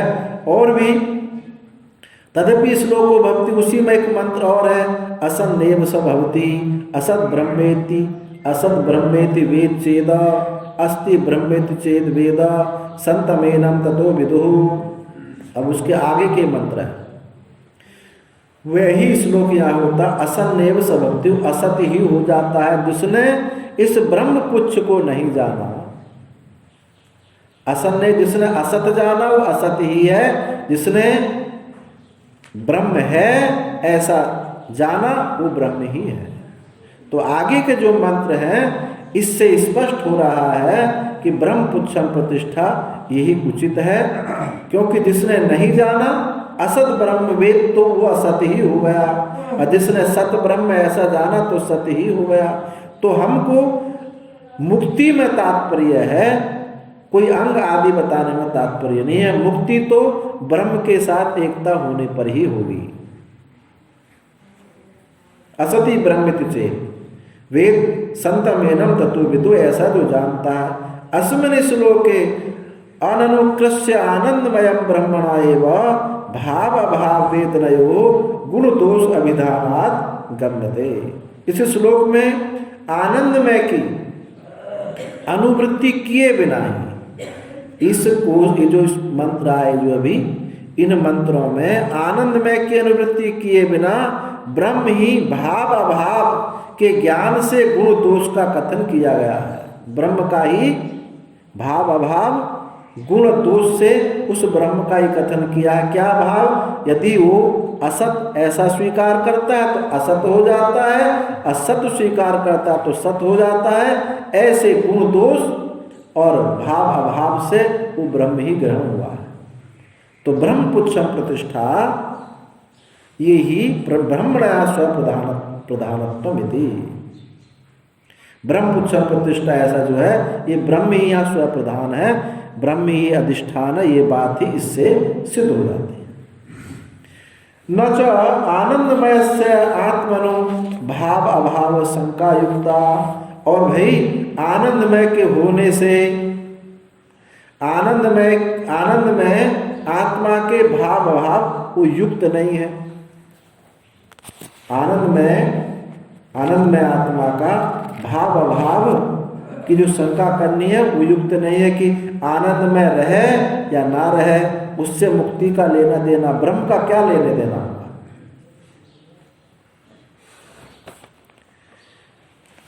प्रिय मोद आदि विशेषस्य आनंदमय से सर्वलोक प्रसिद्धत्वात्, प्रिय मोद आदि विशेष अंग जो है वो आनंदमय के ही सर्वलोक प्रसिद्ध है। निर्गुण ब्रह्म परमात्मा के अंग होना संभव नहीं है। तो पूर्व पक्षी कहता है कथम पुनः स्वप्रधानम सद ब्रह्म आनंदमय से पुच्छत्व निर्दिश्यते ब्रह्म पुच्छम प्रतिष्ठा। तब स्वप्रधान ब्रह्म को ब्रह्मपुच्छम प्रतिष्ठा वो आनंदमय के पूछ रूप से श्रुति ने क्यों कहा। यदि उसमें कोई अंग नहीं बनते, ब्रह्म में कोई अंग नहीं है, तो ब्रह्मपुच्छम प्रतिष्ठा उसकी पूछ क्यों बताई है आनंदमय की। तो कहते हैं नैस दोषा, ये दोष नहीं है। पुच्छवत, पूछ नहीं है, पुच्छ सदृश। जब पुच्छ जैसे आधार होता है, अधिष्ठान होता है पक्षी के बैठने के लिए, इसी प्रकार से पुच्छम प्रतिष्ठा परायणम एक नीडम लौकिकस्य आनंद जातस्य ब्रह्मानंद इति एतदेव विवक्षते। पूछ के समान वो प्रतिष्ठा है, पूछ माने प्रतिष्ठा है, आधार अधिष्ठान है। परायणम एक नीडम, और वो ब्रह्मानंद ही पर अयन यस्य इति परायण, वो ब्रह्मानंद ही जिसका परम आश्रय है, जिस ब्रह्म को ही आश्रय करके ये सारे कोष जैसा कार्य कर रहे हैं। ब्रह्मानंद परायण एक नीडम लौकिक से आनंद जात, ये लौकिक आनंद जो समूह है इनका ब्रह्मानंद ही आश्रय है। सीकरते त्रैलोक सुपासी इति एतदन्येन विवक्षते, इसी से ये बात विवक्षित होती है कि जो पुच्छ है ये प्रतिष्ठा है और ये ब्रह्म है। न अवयवत्वम, ये आनंद में इसको अवयव नहीं कह सकते। एतस्यैव आनंदमय आनंदस्य अन्यानि भूतानि मात्रां उपजीवन्ति, इसी आनंद की अन्य जो भूत इसी मात्रा को लेकर के सब जीवित होते हैं। इति श्रुत्यंतरा, दूसरी श्रुति ने ऐसा कहा। अपि च आनंदमयस्य ब्रह्मत्वे प्रियादि अवयवत्वेन सविशेषम ब्रह्म अभ्युगंतव्यम, और भी आनंदमय का ब्रह्मत्व में प्रिय अवयवादि सविशेष ब्रह्म अभिगंतव्यम, यदि उस ब्रह्म के हम अंग मान भी लें तो निर्विशेष ब्रह्म निर्गुण ब्रह्म नहीं होगा, वो सविशेष सोपाधिक ब्रह्म ही होगा। असोपाधिक ब्रह्म हमको बताना यहाँ अभिष्ट नहीं है, क्योंकि यहाँ तो ज्ञेय ब्रह्म के विषय में चर्चा है, ध्येय ब्रह्म के विषय में चर्चा यहाँ नहीं है। पुस्तक मेरी नहीं गड़बड़, और वो पता नहीं, हमारी तो पुस्तक अलग है और है।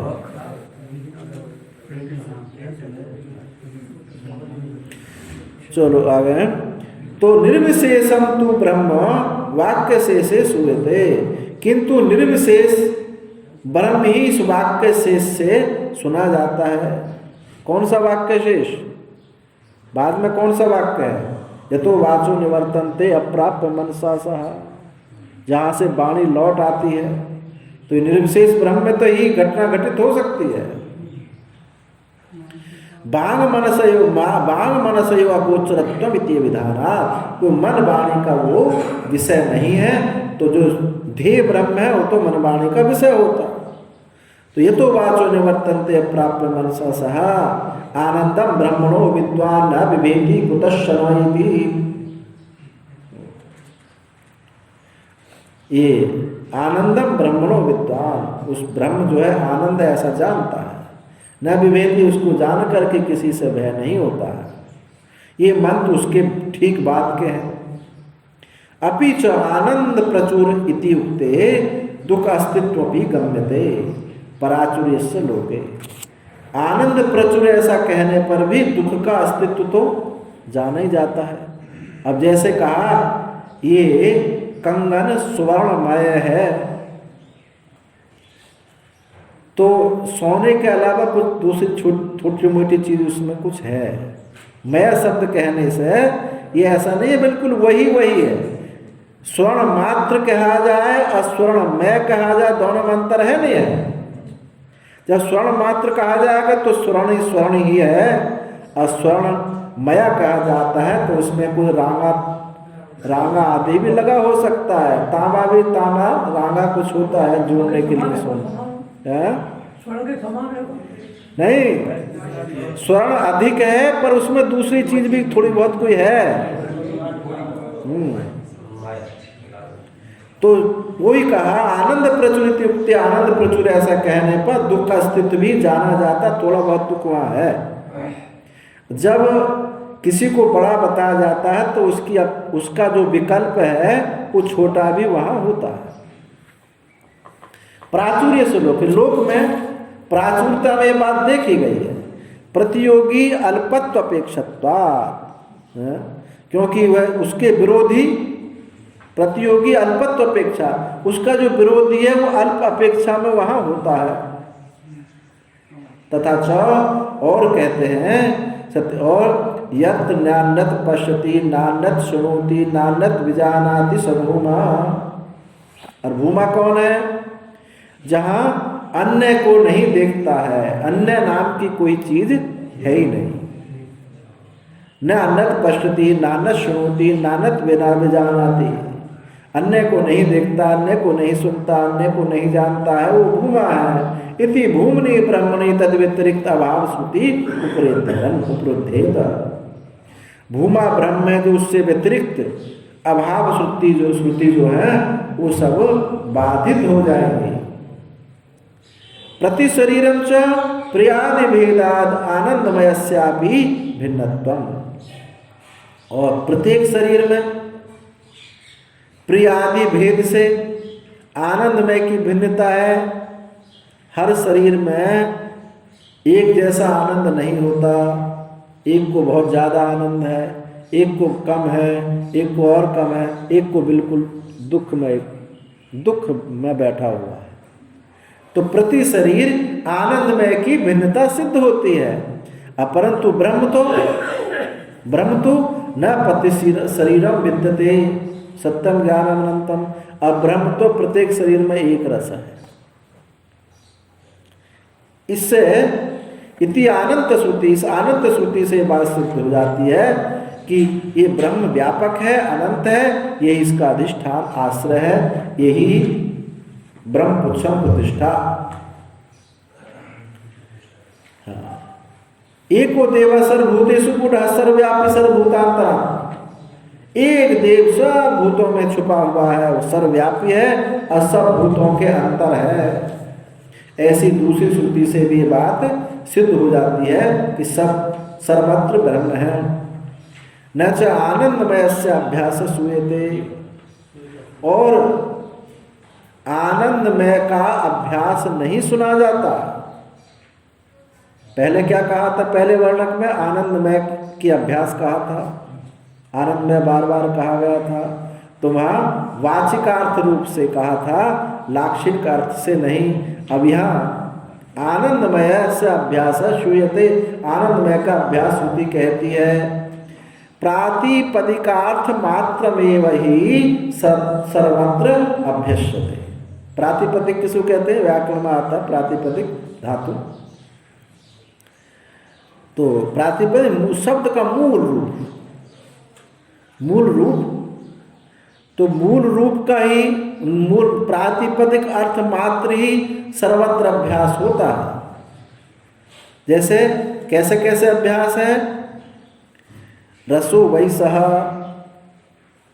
अब आनंद में ये वाच्यार्थ उसका प्रातिपदिक अर्थ क्या है? आनंद। हाँ, मूल रूप। प्रातिपदिक माने मूल। हाँ, मूल रूप शब्द का जो मूल रूप है, आनंदमय का मूल रूप क्या है? आनंद। तो उसी का अभ्यास होता है। आनंदमय अभ्यास में भी जब हम कहेंगे तो आनंद का ही अभ्यास मुख्य होता है।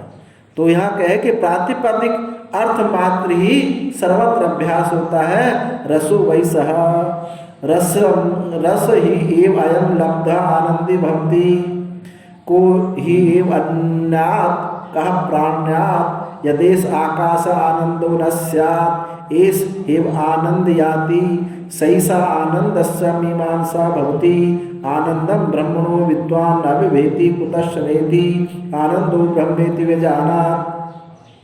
इन सब श्रुतियों में आनंदमय का अभ्यास नहीं है, आनंदमय ही कहा है। सब प्रत्येक श्रुति में आप देखेंगे रसो वैसा, ये रस क्या है? आनंद ही है। इस रस को प्राप्त करके आनंदी होता है। को ही वन्यात् प्राणात्। यदि ये आकाश आनंद ना होता तो कौन चेष्टा करता, कौन श्वास लेता? और ऐसी आनंद याति, यही सबको आनंद देता है। सैसा आनंद से मीमांसा भवति, यही आनंद की मीमांसा विचार होता है। आनंदम ब्रह्मणो विद्वान, आनंद ब्रह्म को विद्वान आनंद ब्रह्म को जानता है, जान करके न विभेदी को तस्ना, किसी से भयभीत नहीं होता है। आनंदो ब्रह्मेति विजानात्, उसने आनंद को ही ब्रह्म जाना। इन सब श्रुतियों में आनंद का ही अभ्यास है, ना कि आनंदमय का अभ्यास है। दोहरानी जो है आनंद की। अभी यदि च आनंदमय शब्दस्य ब्रह्म विषयत्वं निश्चितं भवेत् तथा उत्तरेषु आनंदमात्र प्रयोगेषु अपि आनंदमय अभ्यास कल्पेत। यदि आनंदमय शब्द का ब्रह्मत्व निश्चित होता तो आगे के वाक्यों में आनंद मात्र का प्रयोग क्यों होता? आनंदमय का ही प्रयोग होता। और आगे के सब वाक्यों में आनंद मात्र का प्रयोग हो रहा है। उत्तरेषु आनंद मात्र प्रयोगेषु अपि आनंदमय अभ्यास कल्पेत। न तो आनंदमय से ब्रह्मत्व अस्ति, किंतु आनंदमय का ब्रह्मत्व नहीं है। प्रिय श्रेयस्त्वादि भी हेतु भी इति आलोचना। तो हम पहले कह चुके हैं कि जो प्रिय सिर आदि जो क्या इन हेतुओं के द्वारा वो आनंद में ब्रह्म नहीं हो सकता है। तस्मात् श्रुत्यंतरे विज्ञानम आनंदम ब्रह्म, इसने दूसरी श्रुतियों में भी कहा कि ये विज्ञानम आनंदम ब्रह्म, ये ब्रह्म क्या है? ज्ञान आनंद है। आनंद प्रातिपदिकस्य ब्रह्मणि प्रयोग दर्शन, प्रातिपदिक जो मूल रूप यानी आनंद का ही ब्रह्म में प्रयोग देखा गया है। यदेश आकाश आनंदो न स्यात्, यदि आकाश आनंद ना होता इत्यादि श्रुतियों में ब्रह्म विषय प्रयोग न तो आनंदमय अभ्यासति अवगंतव्यम। इन श्रुतियों में आनंद का प्रयोग है, ना कि आनंदमय का अभ्यास नहीं है, ऐसा जानना चाहिए।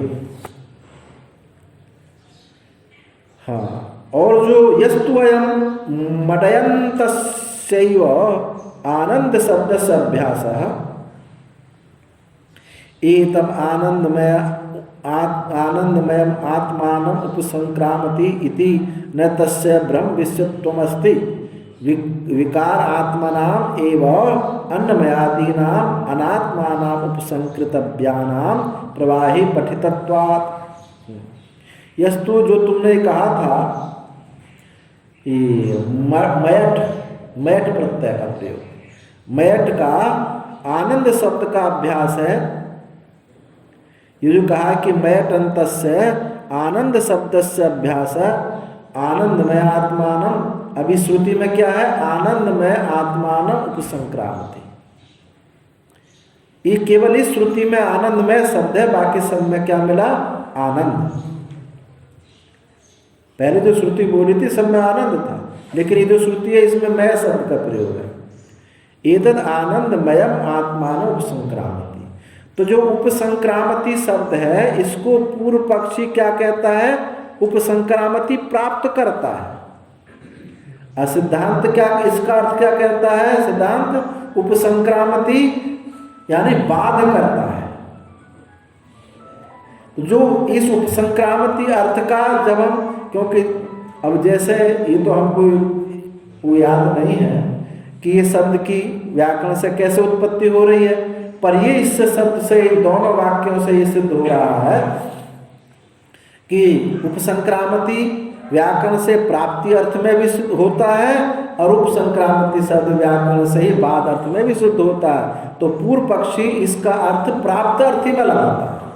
वो कह रहा है कि एतद आनंद में आत्मा को प्राप्त करता है, ये तो अभ्यास हुआ, ये तो कहा जा रहा है। आनंद में शब्द का अभ्यास है थी न तस्य ब्रह्म विषयत्वम अस्ति, उसका ब्रह्म विषयत्व नहीं है। विकार आत्मनामेव अन्नमय आदीनाम अनात्मानाम उपसंक्रामितव्यानाम प्रवाहे पठितत्वात्। और क्या? विकार आत्माओं का ही, विकार आत्मा कौन कौन है? अन्नमय, प्राणमय, मनोमय, विज्ञानमय, अन्नमय आदियों के ही इन्हीं उपसंक्रामितव्यान है, बाध होने के योग्य है।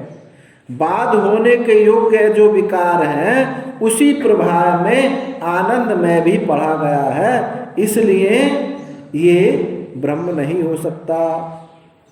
इस बात को पहले सिद्धांती ने पहले प्रकरण में इसका खंडन किया था और यहाँ उसी को पूर्व पक्षी पुष्ट कर रहा है।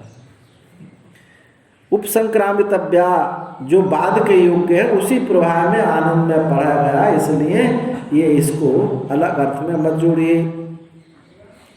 अब पूर्व पक्षी ने कहा आनंदमय से उपसंकृतव्यस्य अन्नमयादिवत अब्रह्मत्वे सति नैव विदिशो ब्रह्म प्राप्ति फलम निर्दिष्टम भवेत्। यदि प्राप्त करने योग्य आनंद में अन्नमादि के समान ब्रह्म न हो तो श्रुति में विद्वान को ब्रह्म प्राप्ति रूप फल का निर्देश नहीं हुआ। आनंदमय का जो प्राप्त करने योग्य है अन्नमय आदि के समान अब्रह्मत्व होने पर, उसका ब्रह्म ना होने पर नैव विदुषा, ये विद्वान को ब्रह्म प्राप्ति फल निर्दिष्ट नहीं हो सकता है। यदि आनंदमय को तुम जो है ब्रह्म नहीं मानोगे, क्योंकि श्रुति ने कहा है ब्रह्म एतद आनंदमय आत्मान उपसंक्रामति, इस आनंदमय आत्मा को प्राप्त करता है, उसको ब्रह्म ना मानने पर तुमको ब्रह्म प्राप्ति फल निर्दिष्ट नहीं होगा। तो सिद्धांत कहता नहीं से दोषा, ये दोष नहीं, क्योंकि आनंद में उपसंक्रमण निर्देशने एवं पुच्छ प्रतिष्ठा भूत ब्रह्म प्राप्ति फल से निर्दिष्टता।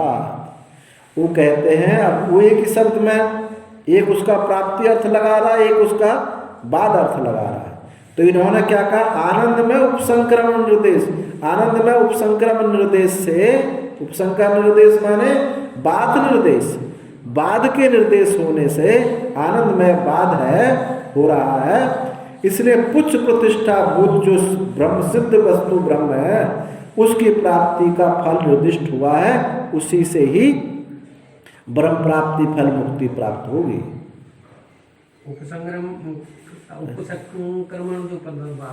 उपसंक्रमण निर्देश माने सिद्धांती ने इसको कहा है बाद, और पूर्व पक्षी ने क्या कहा था? उपसंक्रमण का अर्थ प्राप्ति।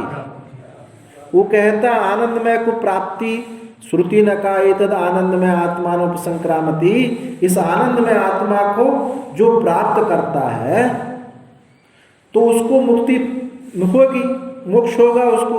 जो इसको प्राप्त, अब वो कहेगा यदि आनंदमय को तुम प्राप्त नहीं करते हो तो तुमको मुक्ति नहीं होगी, पूर्व पक्षी कहेगा।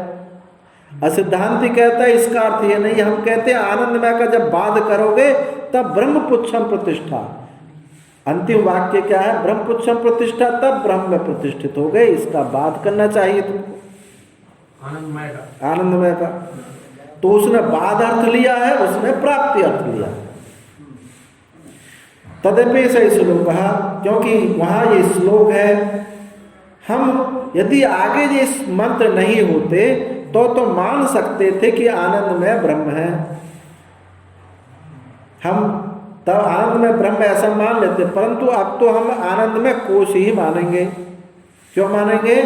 यद्यपि श्लोक आगे का मंत्र ये तो वाचो निवर्तन्ते अप्राप्त मनसा सह, ये जो ब्रह्म पुच्छम प्रतिष्ठा उसी को बताने के लिए, उस ब्रह्म के स्वरूप बताने के लिए मंत्र है कि जहाँ मन वाणी जहाँ से लौट आती है, निर्गुण के लिए नहीं।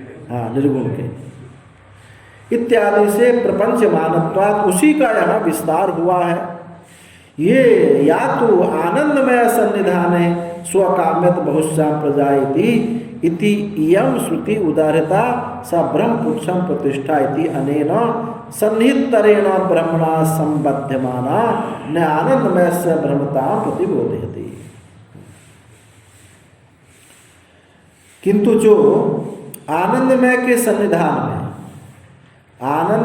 सन्निधान में कि सो अकाम्यत बहुश्याम प्रजायते, मैं बहुत प्रजा उत्पन्न करूं, इति ये जो श्रुति उद्धृत हुई है वह ब्रह्म पुच्छम प्रतिष्ठा इसके अत्यंत सन्निकट है। आनंदमय की सन्निधि में ये सो अकाम्यत बहुश्याम प्रजायति, मैं बहुत हो जाऊं, ये जो श्रुति है आनंदमय की सन्निकटता की अपेक्षा ब्रह्म पुच्छम प्रतिष्ठा इसके अत्यंत सन्निकट है। संबंध होने से आनंदमय की ब्रह्मता बोधित नहीं होती, ब्रह्म पुच्छम प्रतिष्ठता यही ब्रह्म में अधिष्ठान, ये बोधित होता है। तदपेक्षत्वात् च उत्तरस्य ग्रंथस्य रसो वैसः, और उसी को तदपेक्षत्वात् उत्तर ग्रंथ को उसकी अपेक्षा है। आनंदमय से संबंध, ये जो उत्तर ग्रंथ आगे का ग्रंथ है, ये तो वाचो निवर्तन्ते प्राप्य मनसा सा जो श्रुति है उसी की अपेक्षा है, इसलिए आनंदमय से संबंध ये नहीं रखती है। आनंदमय अब उसको विषय नहीं करती है श्रुति, ये ब्रह्म पुच्छम प्रतिष्ठा इसको विषय करती है। महाराज जी, जैसे चार शब्द है, आनंद, आनंदमय, आनंद मात्र, आनंद स्वरूप। तो अब इसमें आनंद मात्र, आनंद स्वरूप, आनंद, इनको एक कोटि में रख लो है, और आनंदमय को अलग कर लो, क्योंकि उसमें मैट जो है उसमें कुछ मिला है, वो सोपाधिक है, ये निरुपाधिक है। न आनंदमय विषयता, आनंदमय को विषय नहीं करती, ये आनंद मात्र को विषय करती है। अब पूर्व पक्षी कहता है ननु स्वकाम्यत इति ब्रह्मणि पुल्लिंग निर्देश नोपद्यते। अब उन्होंने कहा ये स्वकाम्यत जो है इसमें क्या है, सा शब्द क्या पुल्लिंग है, नहीं है, नपुंसक में होता तत्शब्द का प्रयोग होता। ये कहा सा सोचने कामना की, अब ब्रह्म तो जो है नपुंसक लिंग है, तो कैसे माना जाएगा, आनंद में पुल्लिंग है इसलिए आनंद में ही ठीक है। अब क्या युक्ति दी है कि स्वकाम्यत, उसने कामना की कि ब्रह्म में पुल्लिंग निर्देश प्राप्त नहीं होता, और यहाँ स्वकाम्यत सा शब्द जो है पुल्लिंग है, तो कहते नायम दोष, ये दोष नहीं। सिद्धांति ने कहा तस्माद् वा तस्माद् आत्मना आकाश संभूतः इति अत्र पुल्लिंगेन अपि आत्मशब्देन ब्रह्म प्रकृतत्वा। तस्माद् वा तस्मात्, तस्मात् शब्द क्या है, पुल्लिंग है नहीं है, तस्मात् ये शब्द जो है आत्मा के साथ विशेषण दिए गए हैं, तो पुल्लिंग शब्द का प्रयोग हुआ। तो यहाँ पुल्लिंग रूप से भी आत्म शब्द से ब्रह्म का ही प्रकरण है। यहाँ तो ब्रह्म है, यहाँ भी पुल्लिंग का प्रयोग किया, जैसे यहाँ पुल्लिंग का प्रयोग है तो वहाँ भी मान लो। यत्तु भार्गवी वारुणी विद्या आनंदो ब्रह्मति व्यजानात्, किंतु जो वरुण के द्वारा कही गई जो भार्गवी विद्या है, आनंदो ब्रह्मति व्यजाना, आनंद ब्रह्म को ही जाना, इति तस्याम मैट अश्रवणा, इसमें भी मैट का श्रवण नहीं है। प्रिय श्रेष्ठवादी अश्रवणात्, और प्रिय उसका सिर प्रिय है, बोध उत्तर पक्ष है, प्रमूल दक्षिण पक्ष है इत्यादि, ये भी श्रुति ने नहीं कहा। युक्तम आनंद से ब्रह्मत्वम, इससे सिद्ध हुआ कि आनंद का ही ब्रह्मत्व सिद्ध है, ना कि आनंदमय का। तस्माद अणुमात्रमपि विशेष अनाश्रित्य न स्वतः ये प्रिय श्रेष्ठवादी ब्रह्मण उत्पद्यते, इसलिए अणुमात्र भी विशेष को आश्रय ना करके न स्वतः ही प्रिय श्रेष्ठवादी ब्रह्म को ब्रह्म सिद्ध होता है। अणुमात्र भी कोई ब्रह्म में विशेषता नहीं, विशिष्टता नहीं है, उस विशेष को आश्रय ना करके स्वतः ही प्रिय श्रेष्ठवादी ब्रह्म के ये प्राप्त नहीं होते हैं, ये उसके अंग प्राप्त नहीं होते। न च यह सविशेषम ब्रह्म प्रतिपिपादिशितम, और ये जो यहाँ पर सविशेष ब्रह्म को प्रतिपादन करना यहाँ अभिष्ट भी नहीं है। यहाँ तो श्रुति निर्विशेष ब्रह्म का प्रतिपादन करना ही अभिष्ट है, क्योंकि श्रुति ने कहा बाग मनस अगोचरत्वात्, बाग मन, क्योंकि मन वाणी के ऊपर है, तो मन वाणी के जो ऊपर है वस्तु वो कैसे सविशेष होगी, वो तो निर्विशेष ही होगी। बाग मनस गोचर अतिक्रम श्रुते, मन वाणी का अतिक्रमण करने वाली श्रुति यहाँ प्राप्त है।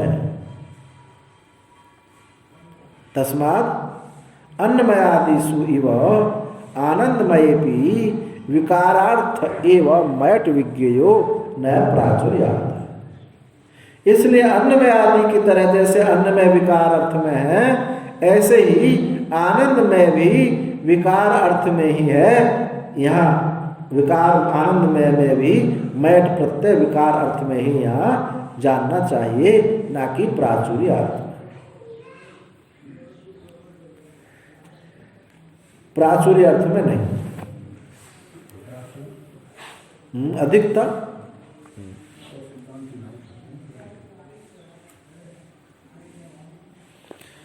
सूत्राणि तो ये व्याख्यानि, किंतु ये सूत्रों की व्याख्या करनी चाहिए। कैसे व्याख्या करनी चाहिए? ब्रह्मपुच्छम प्रतिष्ठा इति, ऐसा यहाँ किम आनंदमय अवयवत्वेन ब्रह्म विवक्षते अथवा स्वप्रधानेन। अब यहाँ इन सूत्रों की व्याख्या ऐसी करनी चाहिए। कैसे करें कि ब्रह्मपुच्छम प्रतिष्ठा, ये जो क्या ये आनंद में अवयव रूप से ब्रह्म विवक्षित है अथवा कि स्वतंत्र स्वप्रधान रूप से विवक्षित है। जो पहले अधिकरण हम बताए थे वही यहाँ बता रहे। तो पुच्छ शब्द अवयवत्वेन इति प्राप्ति, पुच्छ शब्द अवयव रूप से यह प्राप्त होता है कि आनंदमय अभ्यासात, और आनंदमय के अभ्यास से आनंदमय आत्मा है, ऐसा यहाँ इति, यहाँ ब्रह्मपुच्छम प्रतिष्ठा इति स्वप्रधानमेव ब्रह्म उपदिश्यते। तो पूर्व पक्षी में क्या हुआ कि आनंद में ही पुच्छ शब्द के अवयव रूप से प्राप्त होता है, और सिद्धांति ने कहा कि आनंद में आत्मा, आनंदमय की भी आत्मा है, ऐसा यहाँ ब्रह्मपुच्छ प्रतिष्ठा है। ऐसा स्वप्रधान ही ब्रह्म यहाँ उपदिष्ट होता है अभ्यासात, किसके? आनंद के अभ्यास से। असन्नेव स भवति, और ये भी श्रुति है कि वो असत ही होता है। इति अस्मिन् निगमन श्लोके ब्रह्मण एव केवलस्य अभ्यस्यमानत्वात्, इस श्रुति में, इस निगमन श्लोक में माने उपसंहार श्लोक में, उपसंहार के मंत्र में ब्रह्म ही, केवल ब्रह्म ही का ही अभ्यास है। विकार शब्दान नयति चेन प्राचुर्या, विकार जो सूत्र आया था पीछे, विकार शब्दादि चेत ना प्राचुर्यात्, तो विकार शब्द से यहाँ अवयव शब्द ही यहाँ अभिप्रेत। विकार शब्द का क्या अर्थ लेंगे? यहाँ अवयव शब्द ही लेना अभिप्रेत होगा। अब पुच्छम इति अवयव शब्दात्, पुच्छ, पुच्छम, पुच्छ ऐसा अवयव शब्द से न स्वप्रधान ब्रह्मत्व ब्रह्मणा, और पुच्छ शब्द से यहाँ अवयव शब्द होने से स्वप्रधान ब्रह्म नहीं है, ऐसा जो तुमने पीछे कहा था वो भी उसके विषय में भी हम बताते हैं। उसका भी यहाँ परिहार कर देना चाहिए, निवृत्ति करनी चाहिए कि ये पूछ जो है अवयव नहीं है, ये प्रतिष्ठा है। अत्रोच्यते नायम दोष है, जो तुमने कहा ये दोष नहीं है। प्राचुर्यात अपि अवयव शब्दों उपपत्ते, प्राचुर्य अर्थ से भी अवयव शब्द ही सिद्ध होता है। प्राचुर्य प्रायापत्ति, प्राचुर्य मतलब प्रायापत्ति यानी क्रम की सिद्धि। अब वहाँ प्राचुर्य अर्थ पहले क्या किया था, अधिकता के लिए, यहाँ प्राचुर्य अर्थ क्या कर रहे हैं, प्रायापत्ति क्रम की सिद्धि। अवयव प्राय वचनम यानी अवयव के क्रम में वचन। तो ब्रह्मपुच्छम प्रतिष्ठा ये अवयव क्रम में है, ना कि प्राचुर्य में। अवयव प्राय वचनमिति अन्नमयादि नाम ही सिरादिषु पुच्छान्तेषु अवयवेषु उक्तेषु आनंदमयस्यापि सिरादीनि अवयवान्तराणि उक्त अवयव प्रायापत्या ब्रह्मपुच्छम प्रतिष्ठा। अन्न में आदि के सिरोभाग से लेकर के पूंछ पर्यंत अवयव कहने के बाद आनंदमय के भी सिरोभाग आदि अवयव कहकर अवयव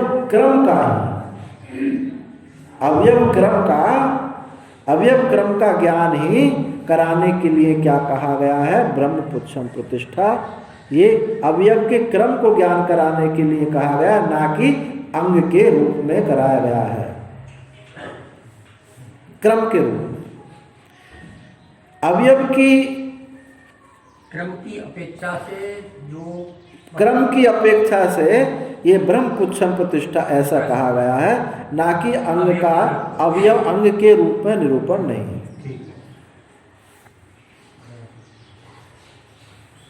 हाँ, न अवयव विवक्षया यत कारणम अभ्यासात, अवयव की विवक्षा से नहीं, यत कारण अभ्यासात, क्योंकि उस कारण का अभ्यास है स्वप्रधानम ब्रह्मणा समर्थितम। अभ्यास किसका है, आनंद का है, आनंदमय का नहीं है।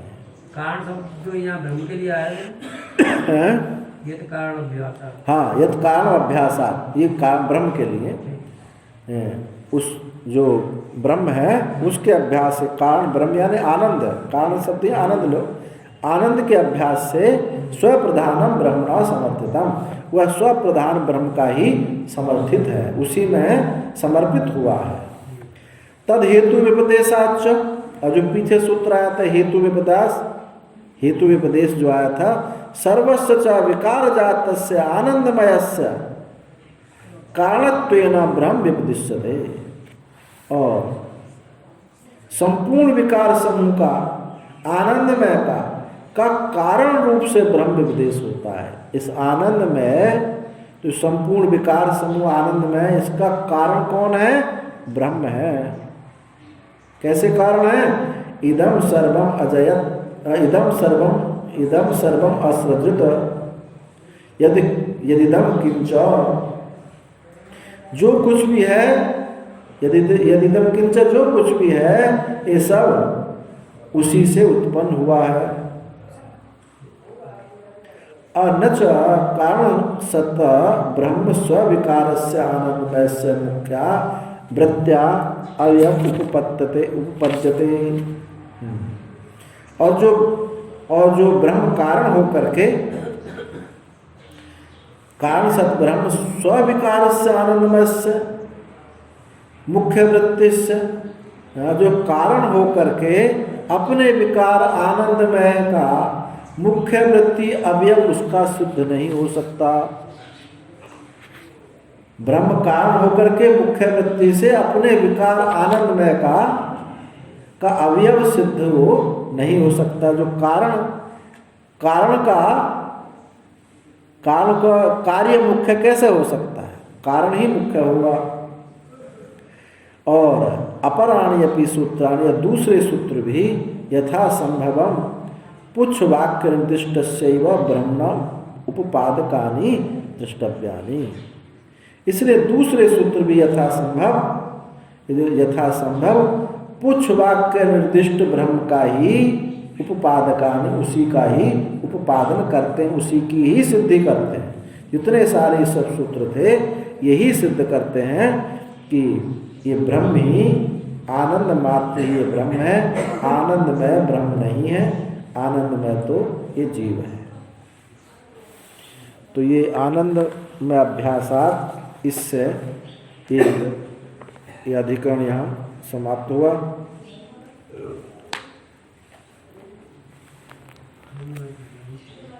आगे अंतर अधिकरण कहा जाता है। तो इस अंतर अधिकरण में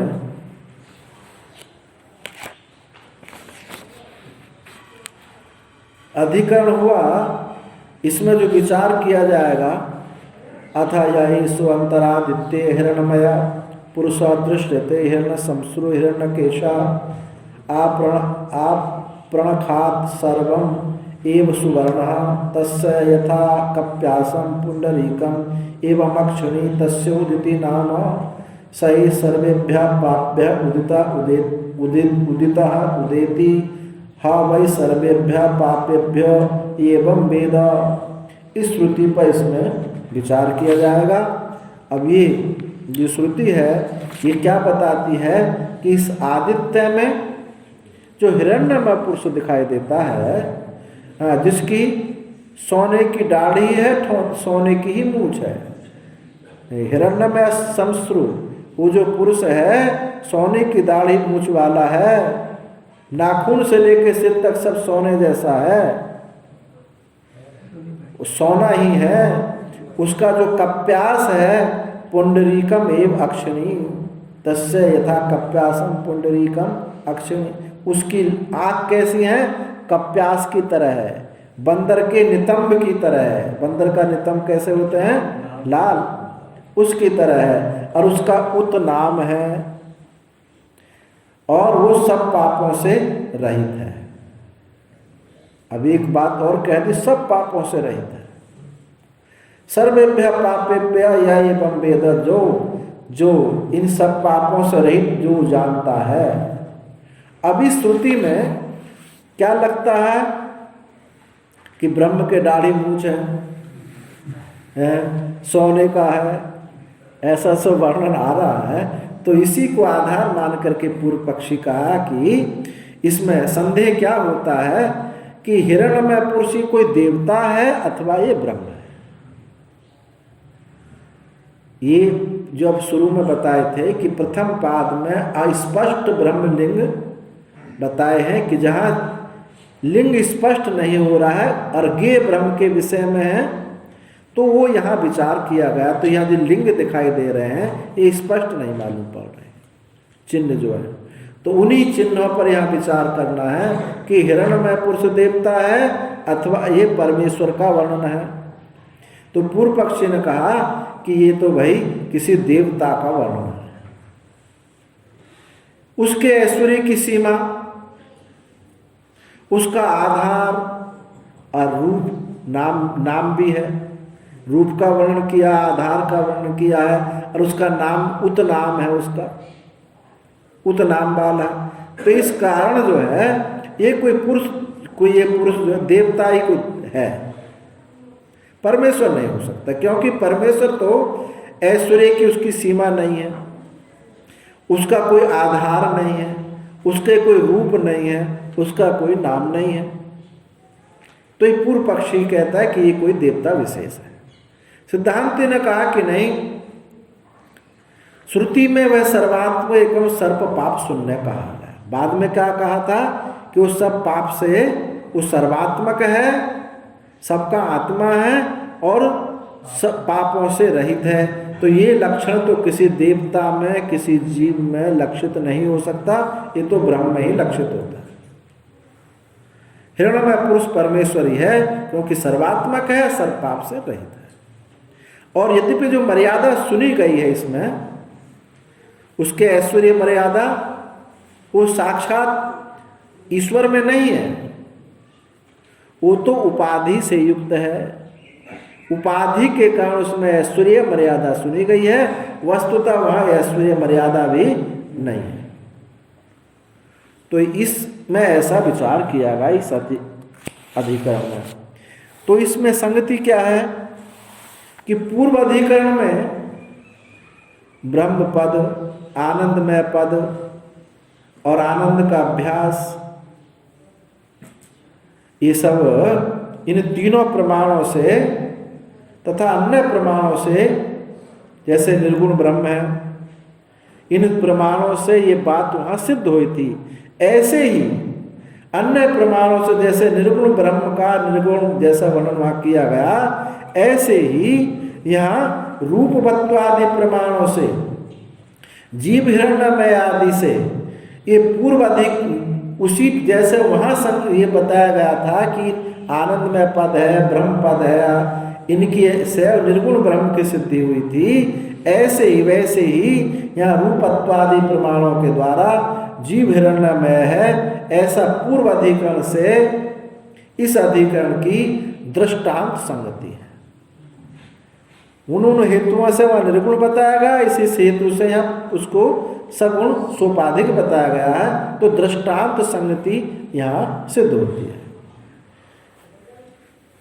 अब अंतस्तद धर्म उपदेशात, इसका सूत्र वो देख लें। अंतः तद्धर्म उपदेशात, 3 पद इसमें हुए। तो अंतः क्या है? अथ ये सो अंतरादित्य, इस अंतरादित्य हृदय में, अंतरादित्य में जो पुरुष दिखाई देता है, इस आदित्य मंडलांतरवर्ती ये हिरण्यमय पुरुष जो है, पुरुष है न सूर्य, वो सूर्य नहीं है। क्यों नहीं है?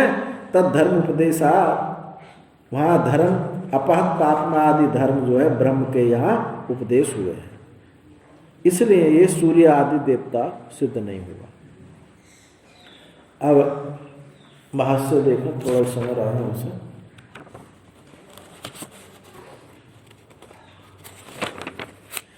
इदम आमनायते, ये श्रुति कहती है, वेद कहते हैं, अथा या एषु अंतरादित्य हिरण्मया पुरुषा दृश्यते हिरण्य संस्रुः हिरण्यकेशः आप्रखणात् सर्व एव सुवर्णः तस्य यथा कप्यासं पुंडरीकम् एव अक्षिणी तस्य उदिति नाम स एषा सर्वेभ्यः पापमभ्यः उदित उदेति हा वै सर्वेभ्यः पापमभ्यो ये एवं वेद इति अधिदेव।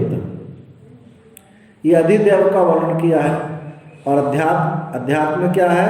अथ येषु अंतराक्षणी पुरुषो दृश्यते। ये जो आदित्य के भीतर ज्योतिर्मय जो पुरुष दिखाई देता है, उसकी ज्योतिर्मय मूछें हैं, ज्योतिर्मय केश हैं, बाल हैं, वह नखाग्र पर्यंत, वह नख से लेकर के चोटी पर्यंत सब का सब वो ज्योतिर्मय है।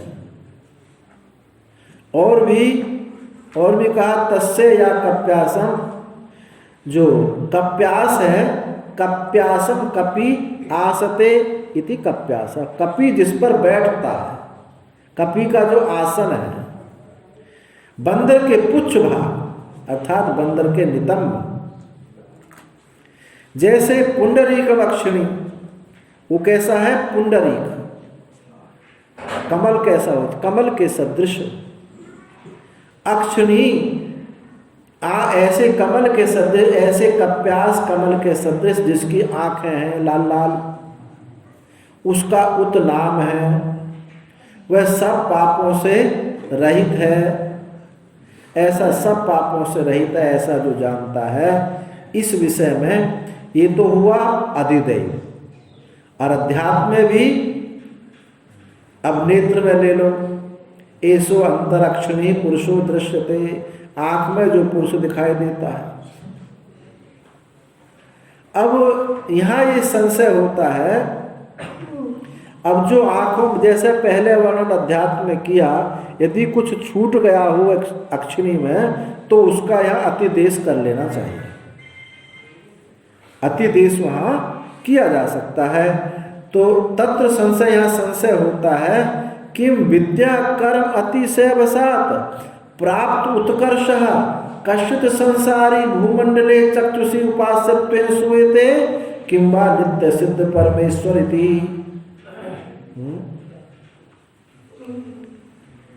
जो ये यहाँ संशय होता है कि विद्या कर्म के अतिशय के बल से प्राप्त जो उत्कर्ष है,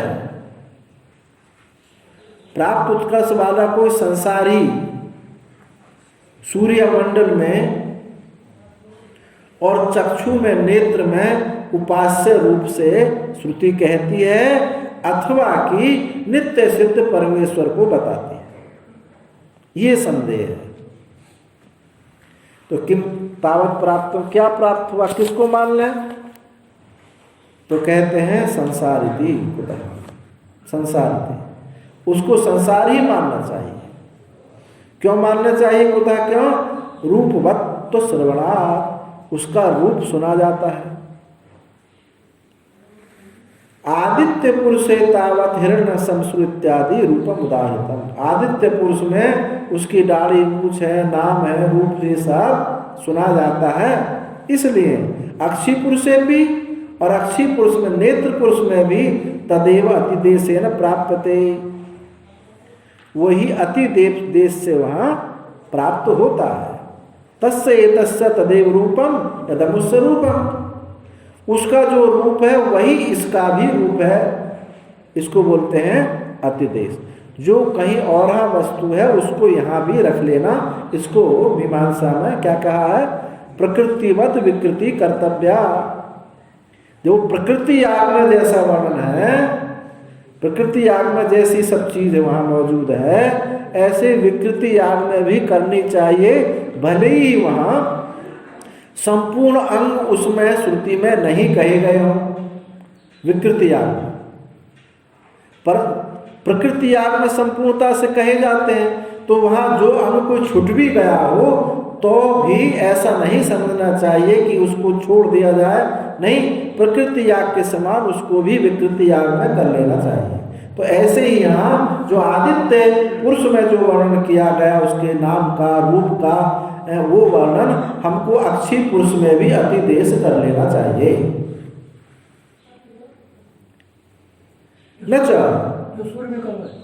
जो आदित्य पुरुष में जैसा वर्णन किया है ना भाई, उसके आंख लाल लाल है, उसकी दाढ़ी मूछ सोने की है, पैर से लेके सिर तक। अक्षी पुरुष में यदि ये कुछ नहीं भी कहा गया है तो भी उसको यहाँ मान लेना चाहिए, क्योंकि जो प्रकृतिवद विकृति कर्तव्या, जो यहाँ श्रुति भी कही है, तस्य एतस्य तदेव रूपम, उसका जो वह रूप है उसको यहाँ वही रूप उसका ये भी है। ऐसा कहने से हाँ, बड़ी उपाधि है, छोटी उपाधि है। एक समुद्र का जल एक लोटा में भर लो तो है तो वही। न च परमेश्वर से रूपवत्व युक्तम, और परमेश्वर का रूप होना युक्त नहीं, ठीक नहीं। क्यों नहीं है? अशब्दम अस्पर्शम अरूपम अव्ययम, वो शब्द रहित है, स्पर्श रहित है, रूप रहित है, अविनाशी है, ऐसा श्रुति कहती है। और आधार श्रवणाच, और उसका आधार भी सुना जाता है। क्या सुना जाता है? यह येषु अंतर आदित्य, येषु अंतर अक्षिणी। अब परमात्मा का तो कोई आधार भी नहीं। ये तो सूर्य में, सूर्य के भीतर रहता है, आँख के भीतर रहता है। नहीं अनाधार से स्वमहिम प्रतिष्ठ से सर्वव्यापिना परमेश्वर से आधार उपदिश्यते। और जो आधार रहित अपनी महिमा में प्रतिष्ठित सर्वव्यापी परमेश्वर का आधार नहीं कहा जाता। स भगवा कस्मिन प्रतिष्ठिते इति स्वमहिम ने प्रतिष्ठिता। पूछा कि हे भगवान, वो किस में प्रतिष्ठित है? तो कहा अपनी महिमा में ही प्रतिष्ठित है। आकाशवत सर्वगतश्च नित्य, आकाश के समान सर्वगत है, अनित्य है। ऐसी ही ये दोनों श्रुति बताती है। ऐश्वर्य मर्यादा श्रुतिश्च, और उसको ऐश्वर्य मर्यादा भी श्रुति है। या स एष या च अमुष्मात् परांश लोका तेषां चेष्टे देव कामानां च इत्यादि इति आदित्य पुरुषस्य ऐश्वर्य मर्यादा।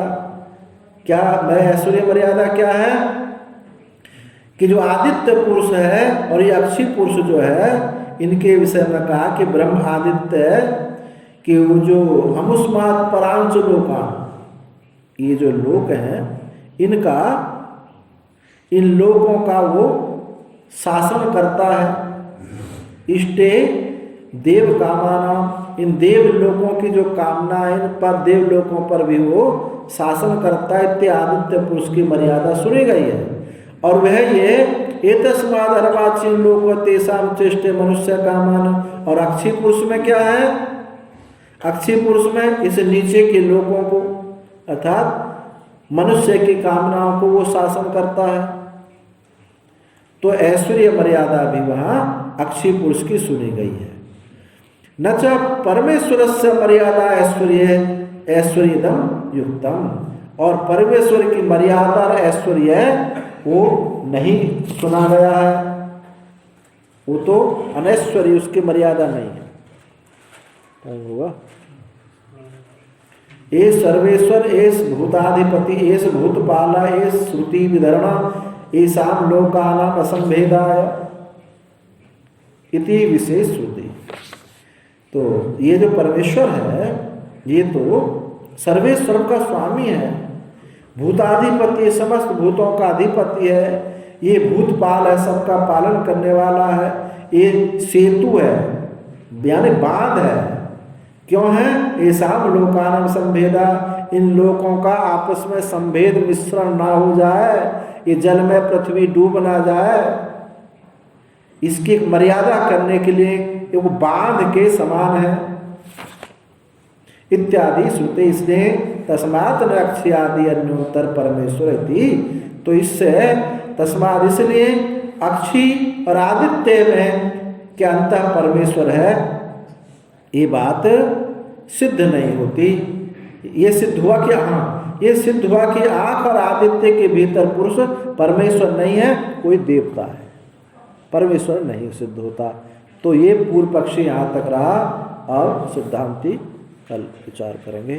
ओम पूर्णमदः पूर्णमिदं पूर्णात् पूर्णमुदच्यते पूर्णस्य पूर्णमादाय पूर्णमेवावशिष्यते। सर्वे भवन्तु सुखिनः, सर्वे सन्तु निरामयाः, सर्वे भद्राणि पश्यन्तु मा कश्चित् दुःखं। ओम शांति।